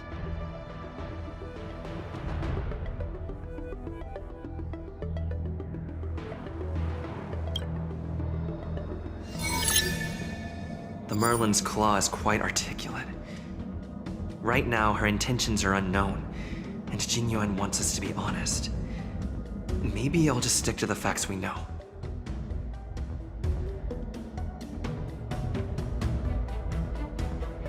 Let's cut to the chase. Before the crisis struck, the Astral Express was guided here by a Stellaron hunter, a wanted felon, in an attempt to resolve the Stellaron crisis. However, everyone in the cosmos knows of the Stellaron hunter's reputation. So, why did you place so much trust in them? Could it be that some of you have a connection with them?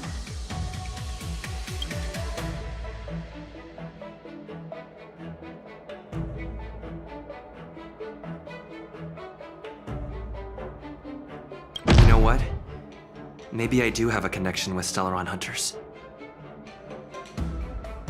Oh, now that's interesting. Looks like you're quite close to the Stellaron hunters.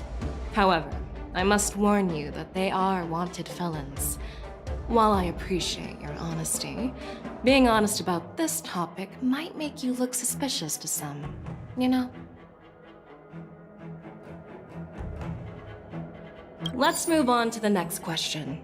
The reports suggest that Don Shu, the master of the Disciples of Sanctus Medicus, colluded with the Lord Ravager and used the power of the Stellaron to resurrect the Ambrosial Arbor.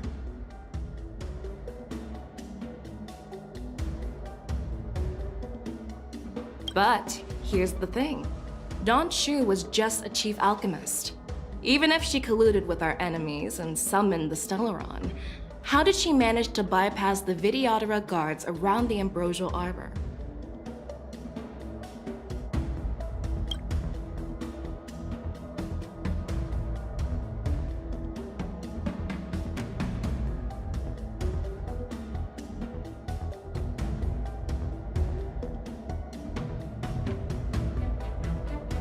If the Luofu hadn't exiled Danheng, leaving the Videodara with no leader, they wouldn't have fallen into chaos, and there wouldn't have been the opportunity to bring the Stellaron to the roots of the Arbor unnoticed.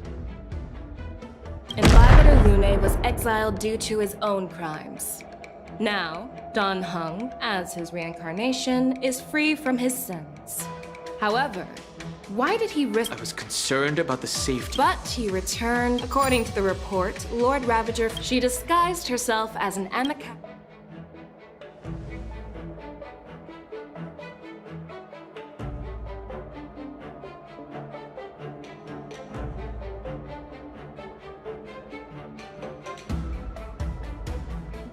I was there, fighting Fantilia alongside General Jingyuan, but So, upon—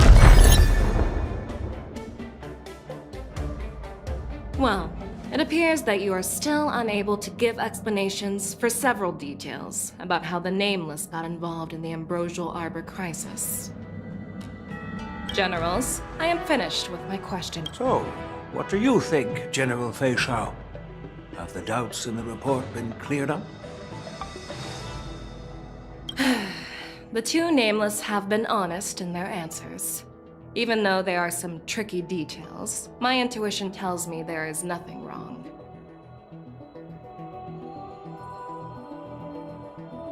However, the three questions I posed earlier were not just for the Nameless, but for you too, General Jingyuan. First, the Disciples of Sanctus Medicus grew uninterrupted on the Luofu, yet the six charioteers were not aware of it. That second, you believed in the Stellaron Hunter's prophecy and entrusted outsiders to solve the crisis, even granting them access to the Plague Mark. That was a dereliction of responsibility. Third, you insist on holding the war dance right after the Ambrosial Arbor crisis, putting the Luofu back in the spotlight. That is a dereliction of wisdom. Merlin's Claw. Is this your line of thinking? for the Ten Lords.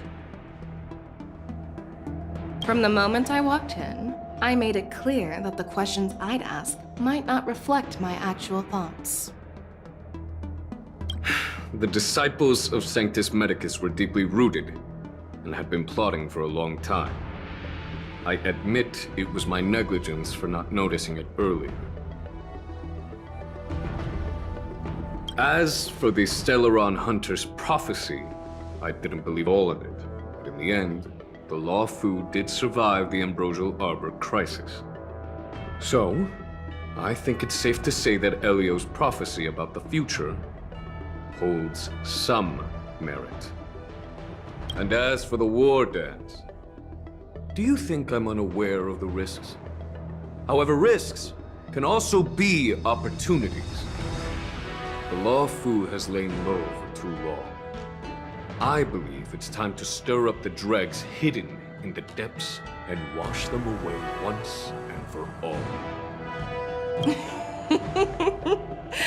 Just as I expected from our sophisticated divine foresight.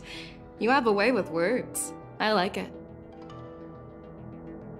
But, unfortunately, ever since the report was submitted, the Alliance has been filled with rumors and speculation. Even within the Law Fu, there are people accusing you of neglecting your duties, resulting in the Ambrosial Arbor's resurrection. So what are your thoughts on all of this, General Fei Shao? As a fellow Arbiter General, I fully understand the difficulties of this position. Personally, I think all these rumors are meaningless drivel.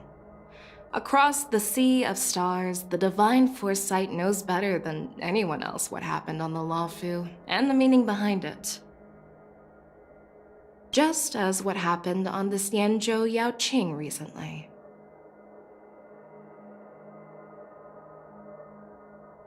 You mean the Xianzhou Yaoqing is also... The scouts of the Verdant Knights have sent back reports that Borisin are making trouble again. The Borisin packs that were once divided and scattered have started swallowing each other up, forming larger and larger packs. Moreover, there's an entity named Mongus behind it all. An entity? According to the report, this entity isn't actually a Borisin.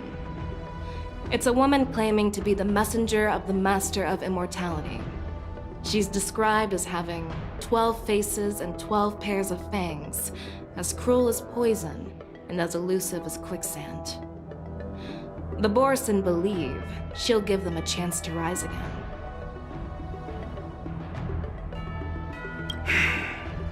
That's Ventilia. That's right. You're lucky that I'm the one who came this time. If it were the Patina Justice or the Seer Strategist, this conversation might not be so friendly. I've always had faith in my instincts, so I don't doubt your good intentions. But the Alliance has its fair share of questions and doubts about the Law Fu. So... What's in this plan, General Fei Shao? General Jing Yuan, you already know what has to be done. But since you don't want to be the bad guy, I'll take care of it for you. You need the final word from the Ten Lords Commission to quell any doubts.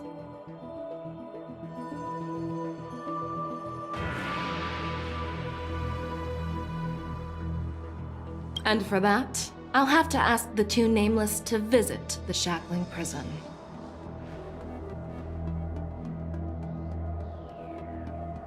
No, I'm not imprisoning you.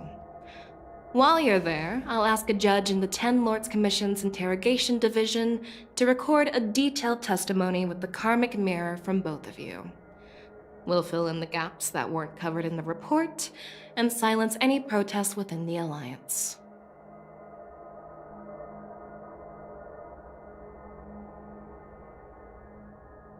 I'm okay with that. Your willingness to help is truly heartwarming, youngsters. Then, as the Merlin's Claw requests. Oh, there's one more thing. This testimony is for silencing the voices of opposition within the Alliance. But I would like to urge General Jing Yuan to listen to the pleas of the Foxians on the Xianzhou Yaoqing. So, you are here for Hule. Exactly. Hule is locked up in the Lawfu's shackling prison. Since he is the broodlord of the Borison, I want to transfer him onto the Xianzhou Yaoqing and imprison him there. The recent movements of the Borison suggest they're planning something big, so we must act preemptively.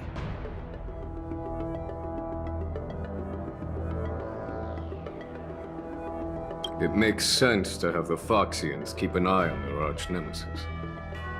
Since you trust my judgment, I'll repay that trust. What do you think about all this, General Huayan? I was worried this would turn into a heated argument. Seems like both of you are on the same page, solving each other's problems. I couldn't have asked for a better outcome.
And as for Hule, I'll send my lieutenants Zhao Chou and Moza to check on his condition in prison and ready him for transport.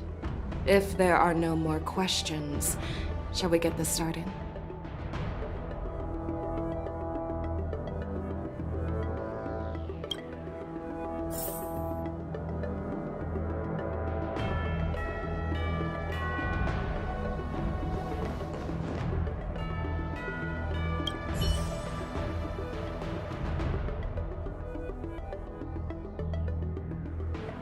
Do you actually believe in the Stellaron Hunter's prophecy? Yes, I do. That's why I'm here. I understand. While words can be deceiving, your gaze, your breathing, and your scent, they reveal more than your words do. I trust my intuition more than any words.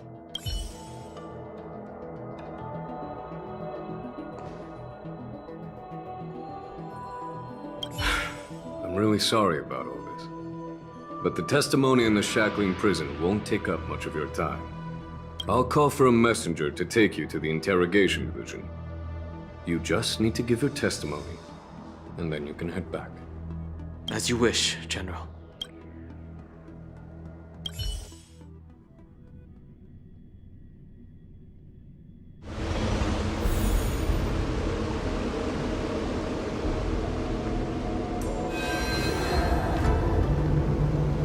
As General Jing Yuan requested, everything is prepared for your arrival, and I am here to receive you. The judges at the Interrogation Division also know your purpose in coming.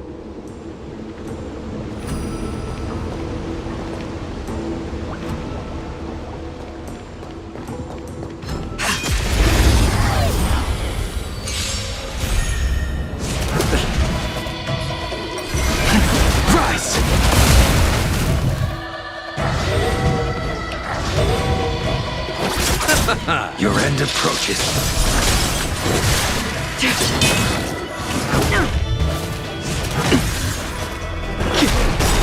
World cleansing dragon. Too little. Try harder.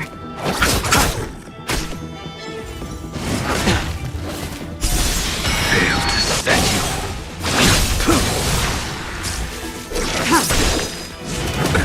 Nothing major.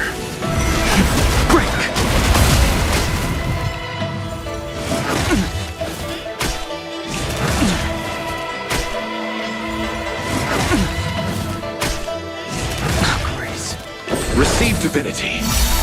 Repay. The dead return! Savor it for me.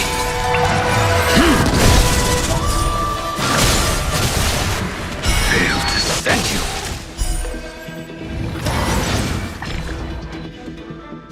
Too little.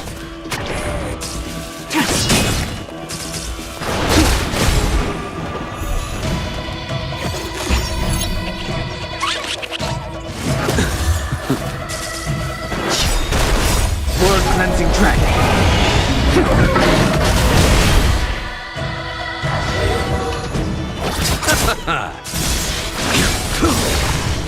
Failed to set you. Savor it for me.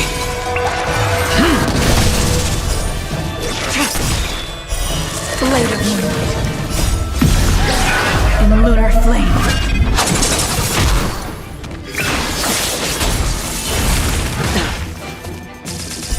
Bloom. Rise!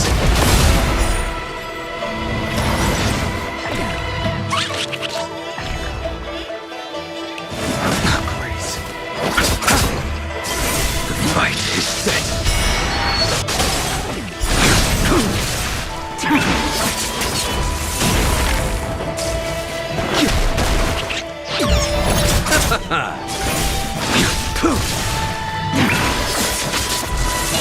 Failed to set you.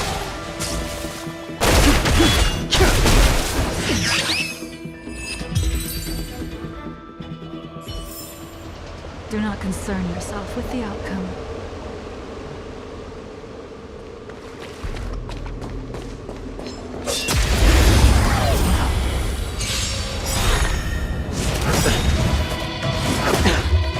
You sent a storm.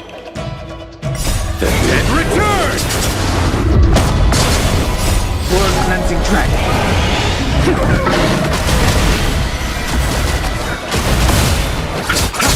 Your end approaches.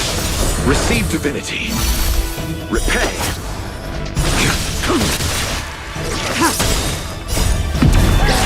In lunar flame. Blade of moonlight.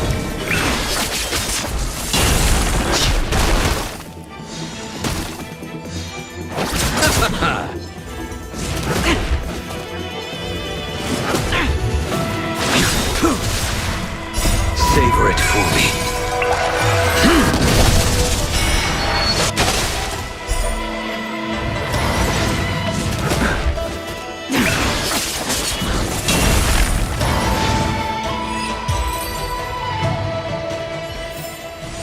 Do not concern yourself with the outcome.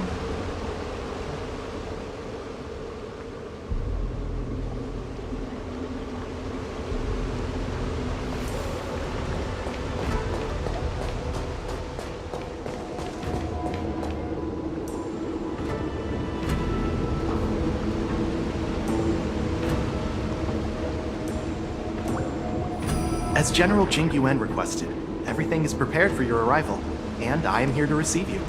The judges at the Interrogation Division also know your purpose in coming.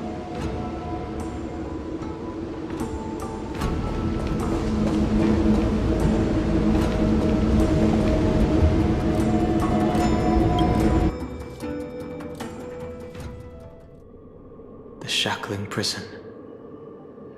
I didn't expect to be back here after all these years. Danhong. Don't worry about me. If you're ready, I'll open the gate for you. This is one of many entrances used for temporary access. Since you're not actual prisoners, it makes sense for you to use this entrance. Please come on in, dear guests.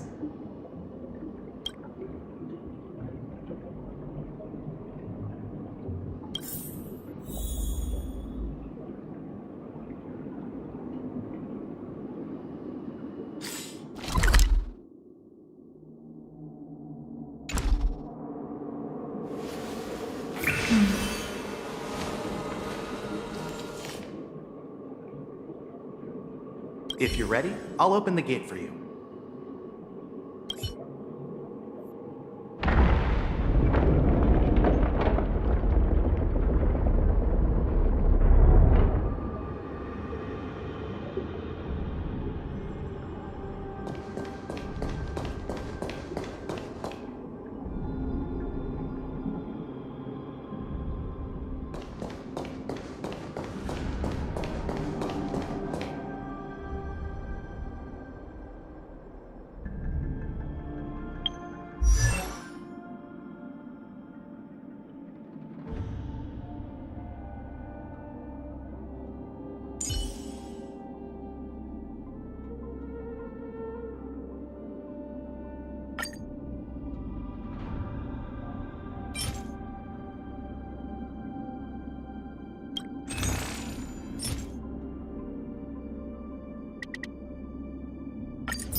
Today me is even more awesome than yesterday me.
What are you looking at?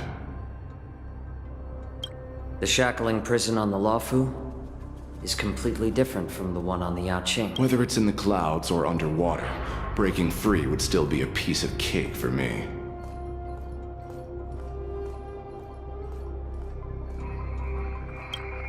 Still thinking about your old jailbreak tricks, huh? Forget it. You're free now. Just don't do anything stupid, or the judges will throw you back in there and lock you up for a few hundred years. You'll see me again in just a few days.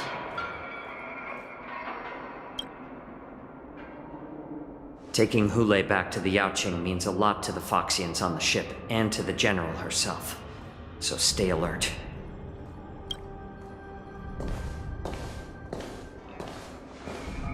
Guests, my name is Shui Yi, and I'm here on orders from the Incarceration Division of the Ten Lords Commission.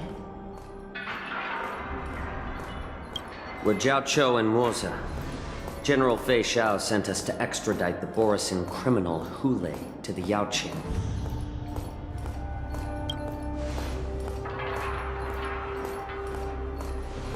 We're here to inspect the conditions of his imprisonment and make preparations for the handover and transportation. I assume you've been briefed, Your Honor. Your visit request has been approved. I'll be your guide for this trip.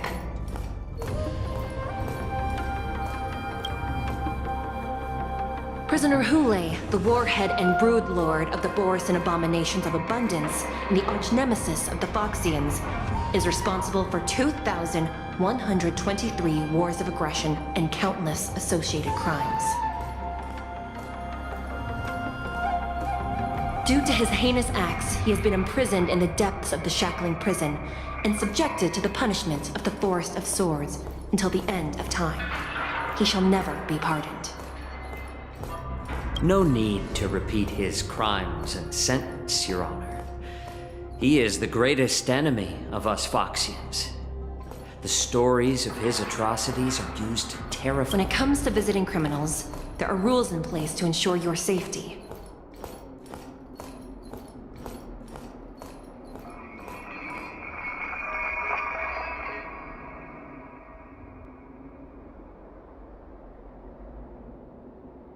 I know you've heard legends about Hu Lei since you were children, but your knowledge about him is likely very limited.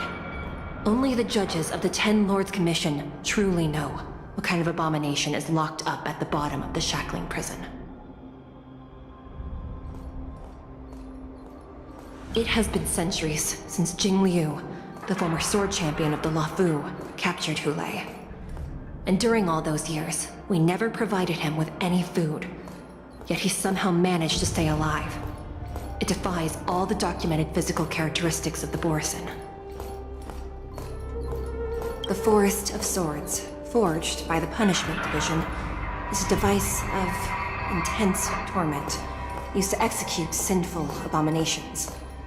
Most Borisin die within 3 days in the forest, but Hu Lei is different. Every time the blades pierce him, his body instantly heals. Despite the brutal punishment, he somehow manages to survive.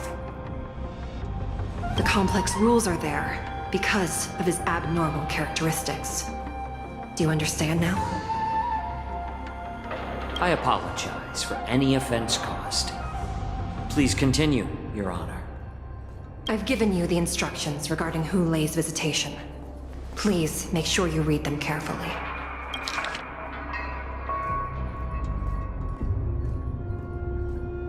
And please, take this pellet before proceeding. No, I'm not taking random medicine. Then you won't be allowed to visit Hu Lei. Just swallow it already. Hu Lei is like all Borisin. He can release a pheromone called lupatoxin that induces fear. Thousands of years ago, we Foxians were enslaved by the Borisin. Not because we were naturally weaker, but because of their lupatoxin. This pill is for our own mental well-being.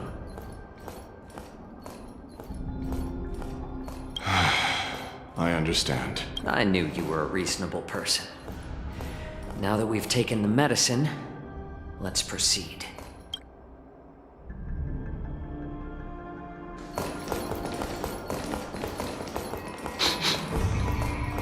Your Honor. What is it? No, never mind. Maybe I'm just imagining things.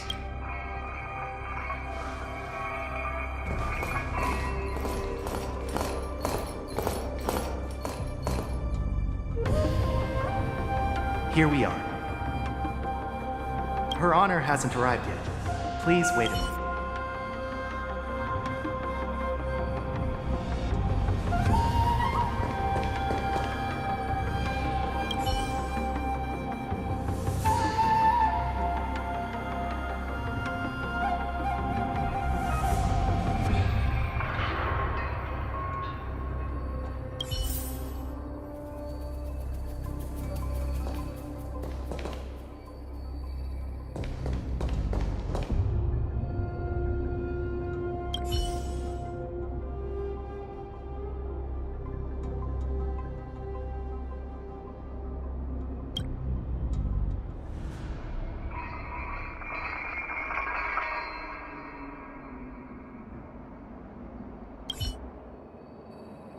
Welcome, dear guests from the Express. Judge Hanya of the Interrogation Division. We've met before.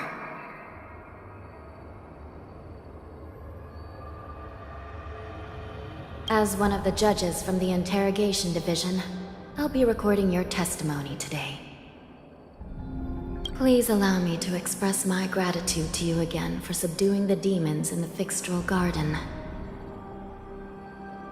Looks like while March 7th and I were clueless, you already made many friends on the Shenzhou Luofu. Even though you and I have met before, we can't show any favoritism under the Ten Lords. So, please do as I command as we head to Scrivener Hall and beyond. Don't do anything without my permission. This is not a place for ordinary mortals. You and Mr. Danhan, please come with me. Please lead the way, Your Honor. Please let me activate the mechanism before we all move forward. And please, watch your steps.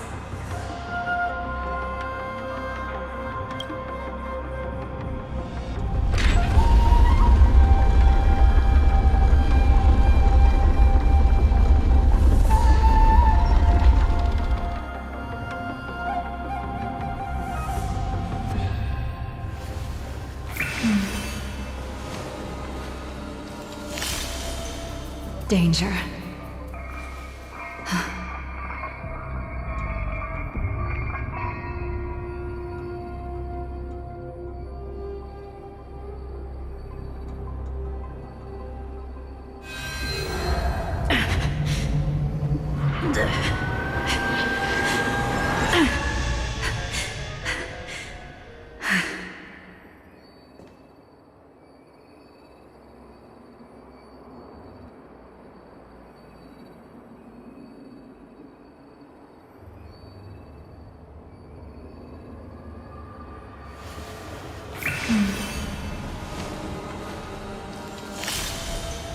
Danger.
These trifles are of no use to me.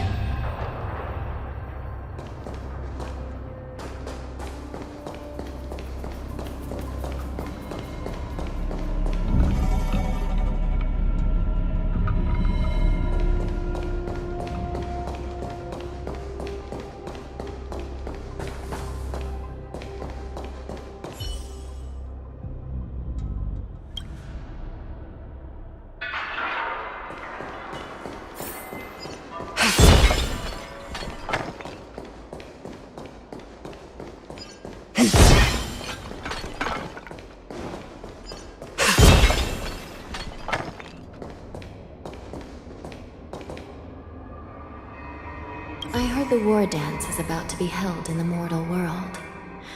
I remember watching a sword duel at the war dance with my sister when we were young.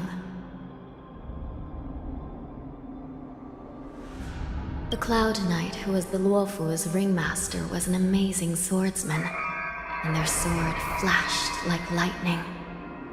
The Outworld Challenger had fiery red hair and a hand made of steel, which roared like thunder. They battled for a long time before a winner could be declared. Time sure flies. Now, both my sister and I are residents of the Netherworld, and we will never again feel the thrill of a competition. Are there a lot of people in Starskiff Haven due to the war dance? Sounds amazing. It's a shame I'm too busy to attend. But even if I could, I'd probably just scare people off with my current appearance. Let's get going.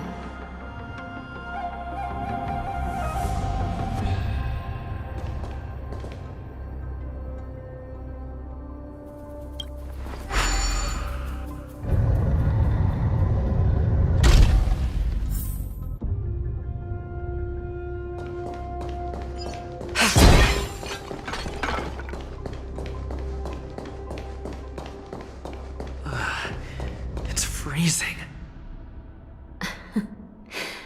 This place is filled with the cold air from the northern peak of the polar delve. Even the toughest long-life species would have a hard time enduring this.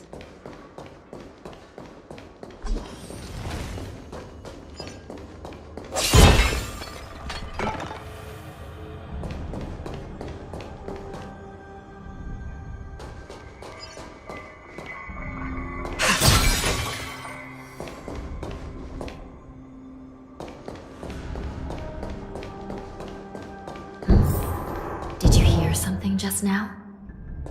Let me check it out.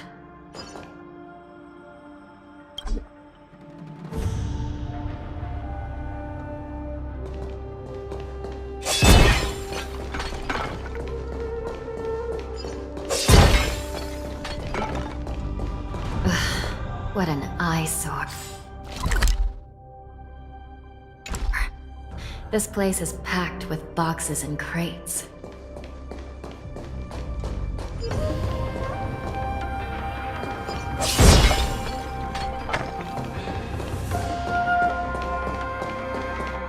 These crates, they look oddly familiar.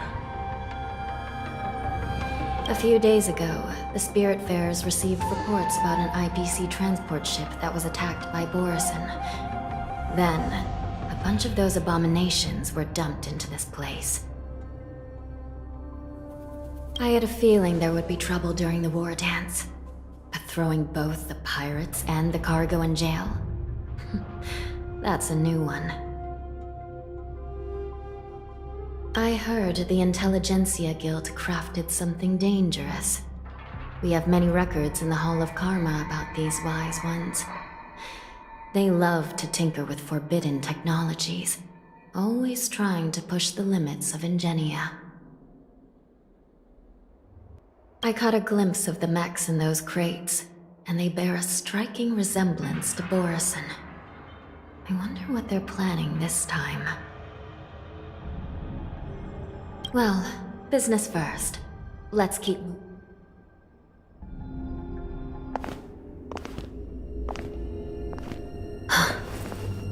Strange. I don't remember checking the containment facilities a second time.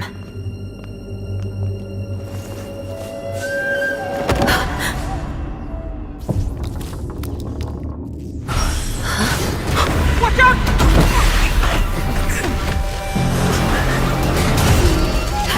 Emergency! All wardens prepare for action!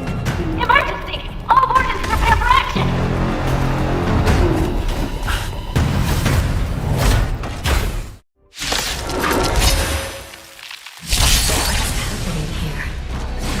These things moving on their own.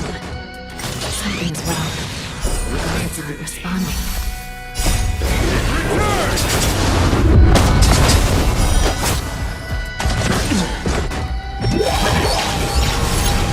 This thing is going wild. It's like a forest. Looks like we're on our own. The fight is set.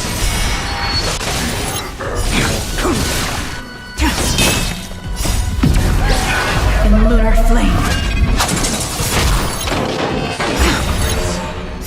Savor it for me. Nothing major. Break!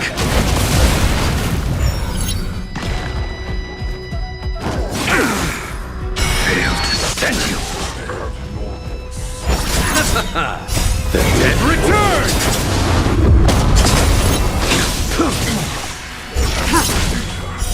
Blade of Moonlight.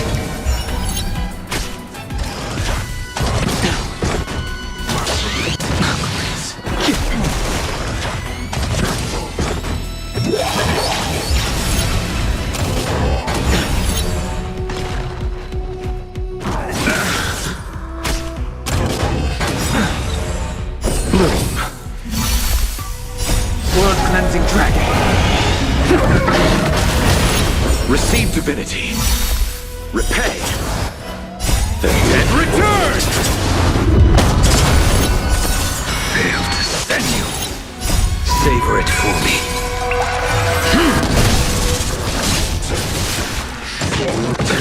Nothing major. In lunar flame. Failed to send you.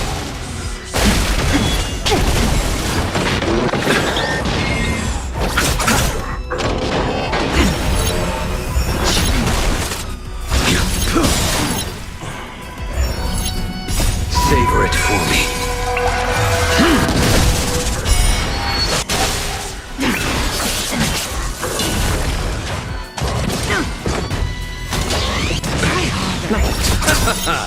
The dead return!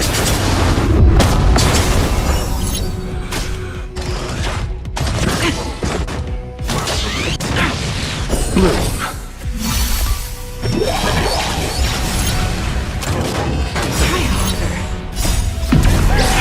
In lunar flame. Your end approaches. Failed to send you.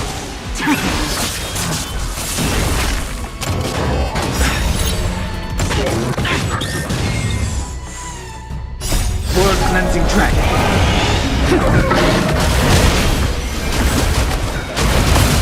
Receive divinity. Repay. The dead return!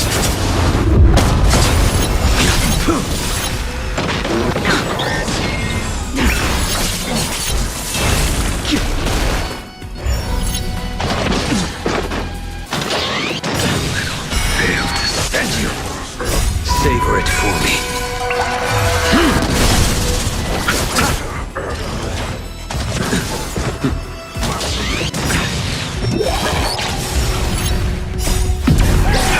In lunar flame.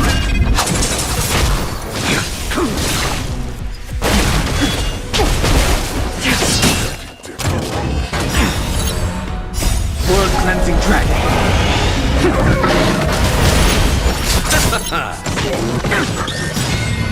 Failed to send you. The dead return! Rise! But how is this even possible? The Spiritfarers follow the protocols, cutting off power to the mechs and sealing the crates. How could these mechs still start moving?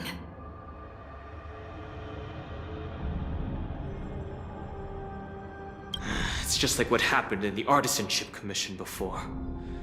These goods went haywire and attacked everyone in sight. The Alchemy Commission members examined them and found some unusual structures within. These things showing up in the shackling prison can only mean one thing. A prison break.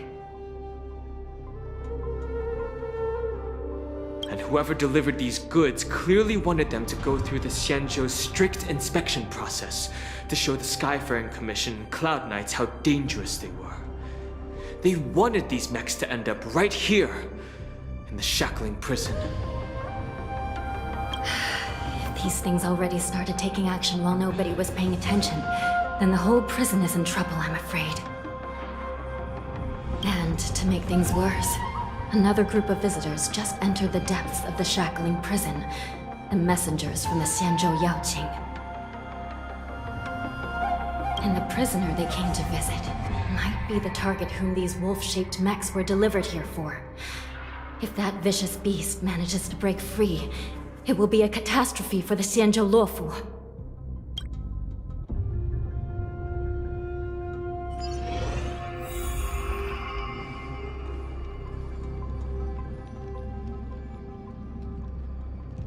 Here we are. Have we arrived already, Your Honor? Shouldn't there be a cage here? The most notorious felons are locked away in the solitary delves, deep down in the prison. Those delves can't be opened without proper authorization. The blue bird paves the path, and the Stygian lanterns illuminate it. Help me light up these lanterns, and the way to the bottom of the shackling prison will reveal itself.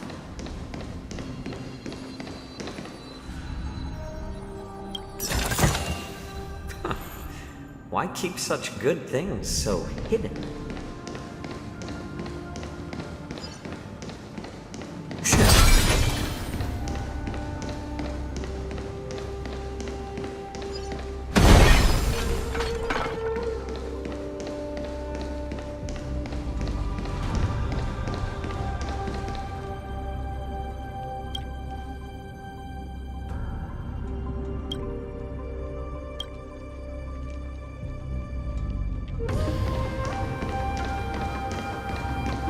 I've given you the diagrams for lighting the lanterns.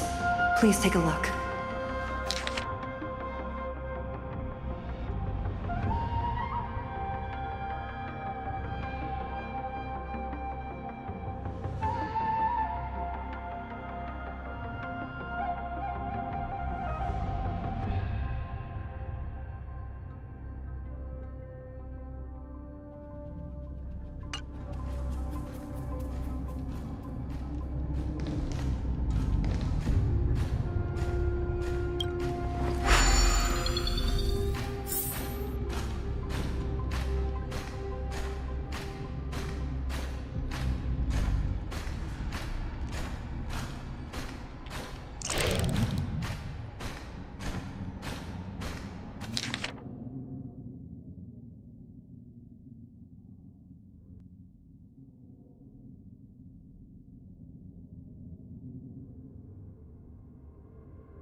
combat.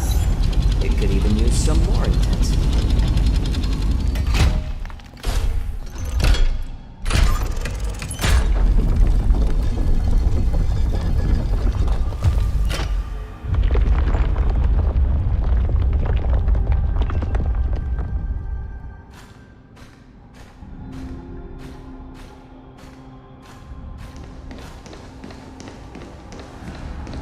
The path is open. Once we descend to the bottom of the prison, please do not do anything reckless.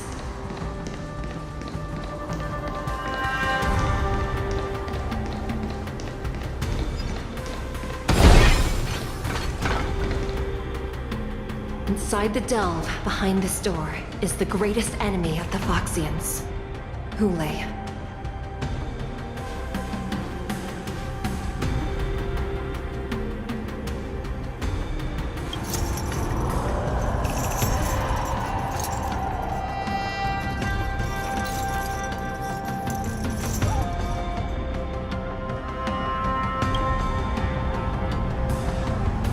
According to custom, envoys from the Yao Qing visit the Xianzhou La Fu once every century to check on this abomination's imprisonment and condition. Even though the Ten Lords Commission sentenced Hule to the Forest of Swords, suffering every day for the rest of his life, I understand that the Yao Qing messengers want to see him dead. Unfortunately, for the past 7 centuries, they've had to return disappointed. Because this beast simply can't be killed. If we can use his toxin to create medicine and save an innocent life, it might help balance out some of the sins he's committed.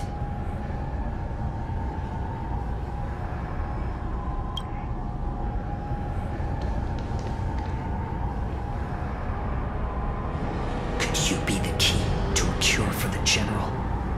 Hule.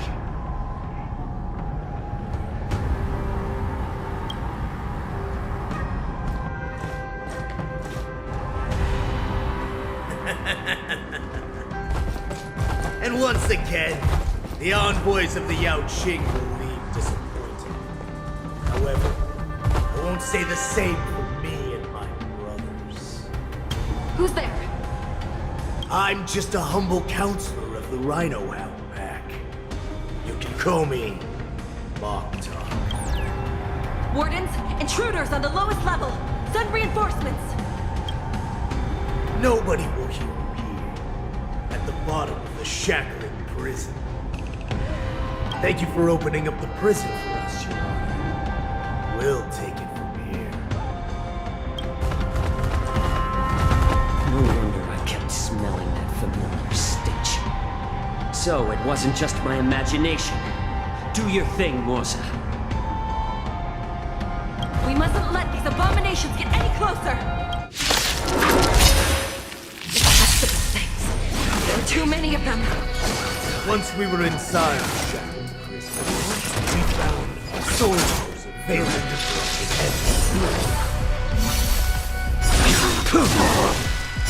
Savor it for me.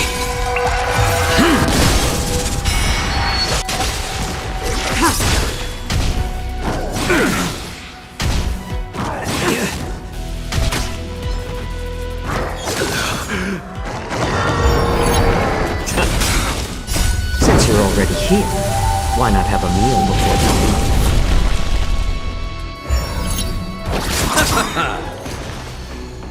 And return! I suggest you surrender now. Of course, I'll still kill you. But I promise it'll be swift. Receive divinity. Failed to send you. Blade of Moonlight. And lunar flame.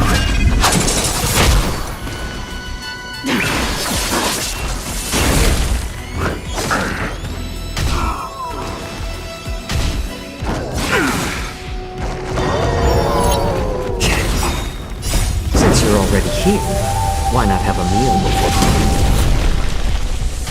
How precise Presumptuous. Die now!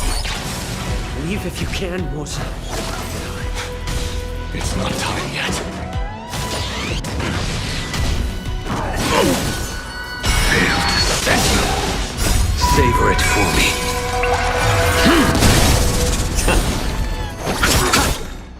The dead return!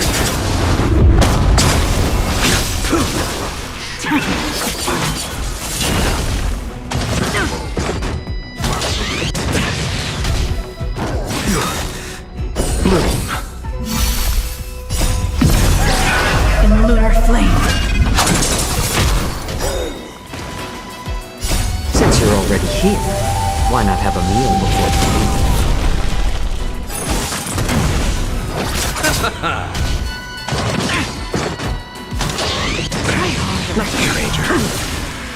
Failed to set you. Season.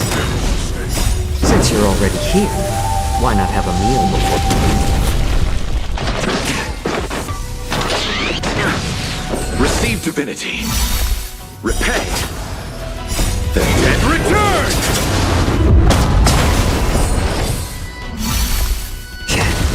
The fight is set.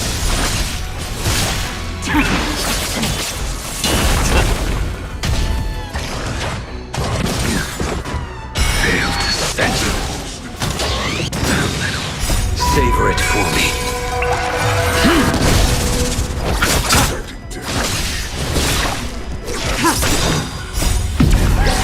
In lunar flame. Blade of moonlight.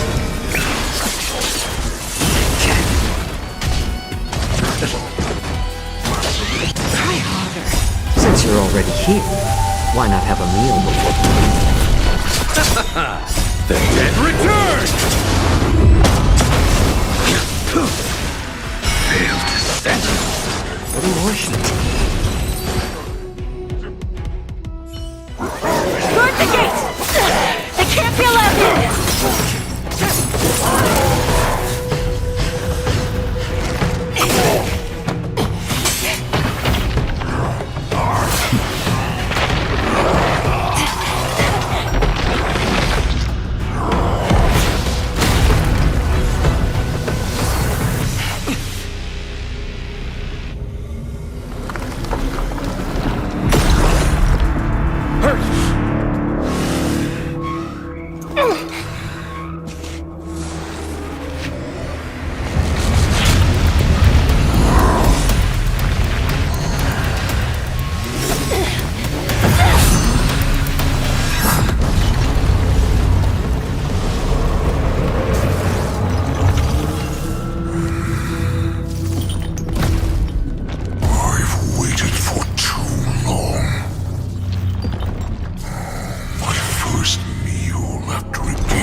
Been a long time, boy. Welcome back.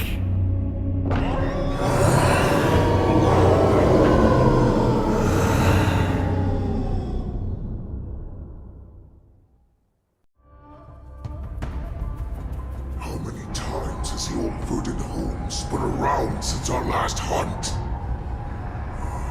Duran's whelp, tell me your name.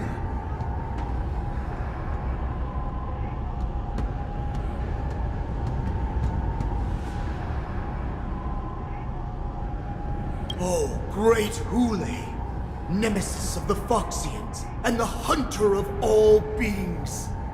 I'm Oktok, a humble counselor of the Rhino Hound Pack. It's been at least 7 centuries since you led our pack through the hunting grounds of the stars. I'm thrilled to see that you are as cunning and skillful as ever. 7 centuries. 7 centuries have passed. But why have Duran's whelps grown to look like this? Tell me, Oktok, why have you grown to resemble our most despicable slaves and enemies, the Foxians? I've been commanded to release you from this cursed prison. It is Senjaya's will. That's why I had to take a magic pill, don the skin of a lowly beast, and play along with their hypocrisy. Since you have an escape plan, tell me, what's our next move to get off of this ridiculously large ship?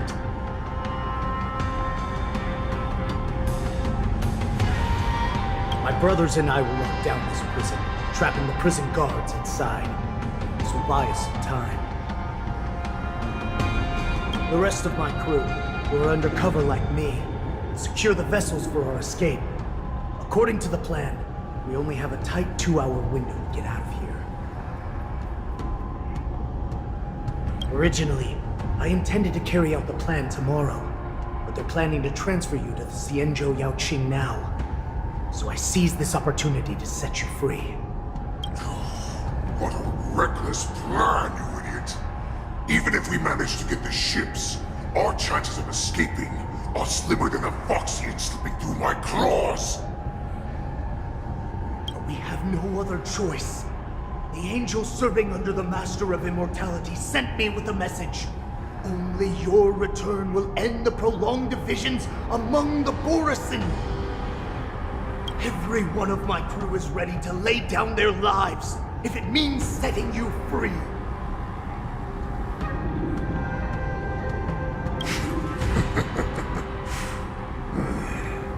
A sneaky weakling like you is actually showing some reckless bravery with this plan. Fine. You'll get what you want. And all of Duran's whelps will too. Well then, my lord, we should leave now. Before we go, give me one of those magic pills.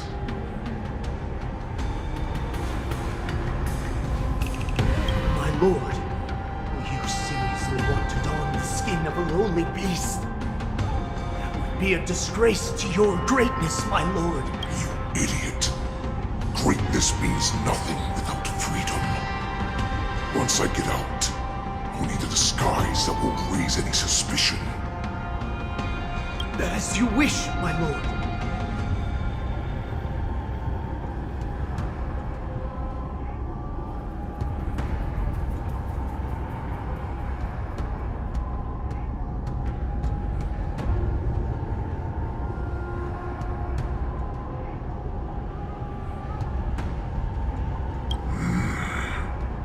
Is that Foxian slave my meal?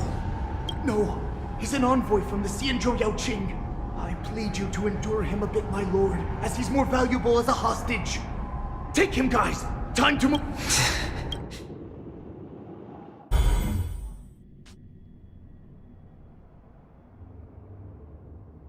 Madam Hanya, the wardens in all areas are regrouping. Those Ingenium enemies are wandering around and causing heavy casualties. And to make things worse, those iron wolves broke open the cages and let the criminals out! We've called for backup, but it seems like all communication is jammed. Let's preserve our strength and first take down the isolated prisoners. By decree of the 10 Lords, all prison breakers and intruders shall be apprehended, dead or alive.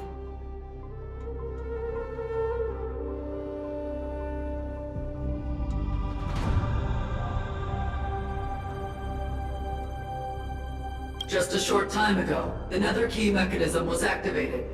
It was probably Madame Shui and the Yaoqing messengers, heading to the bottom of the prison.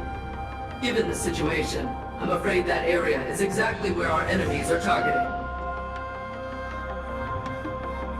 We mustn't let that vile beast escape from its cage.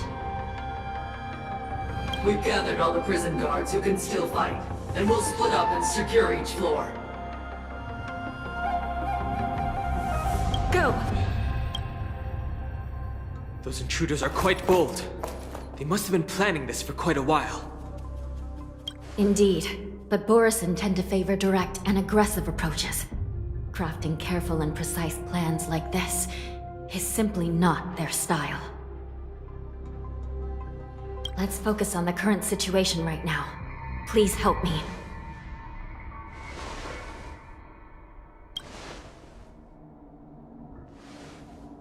What's the fastest way to the bottom of this prison, Miss Hanya? If we don't get there quickly, we'll soon be outnumbered by all the enemies inside. We'll have to bend the rules. Please, follow me.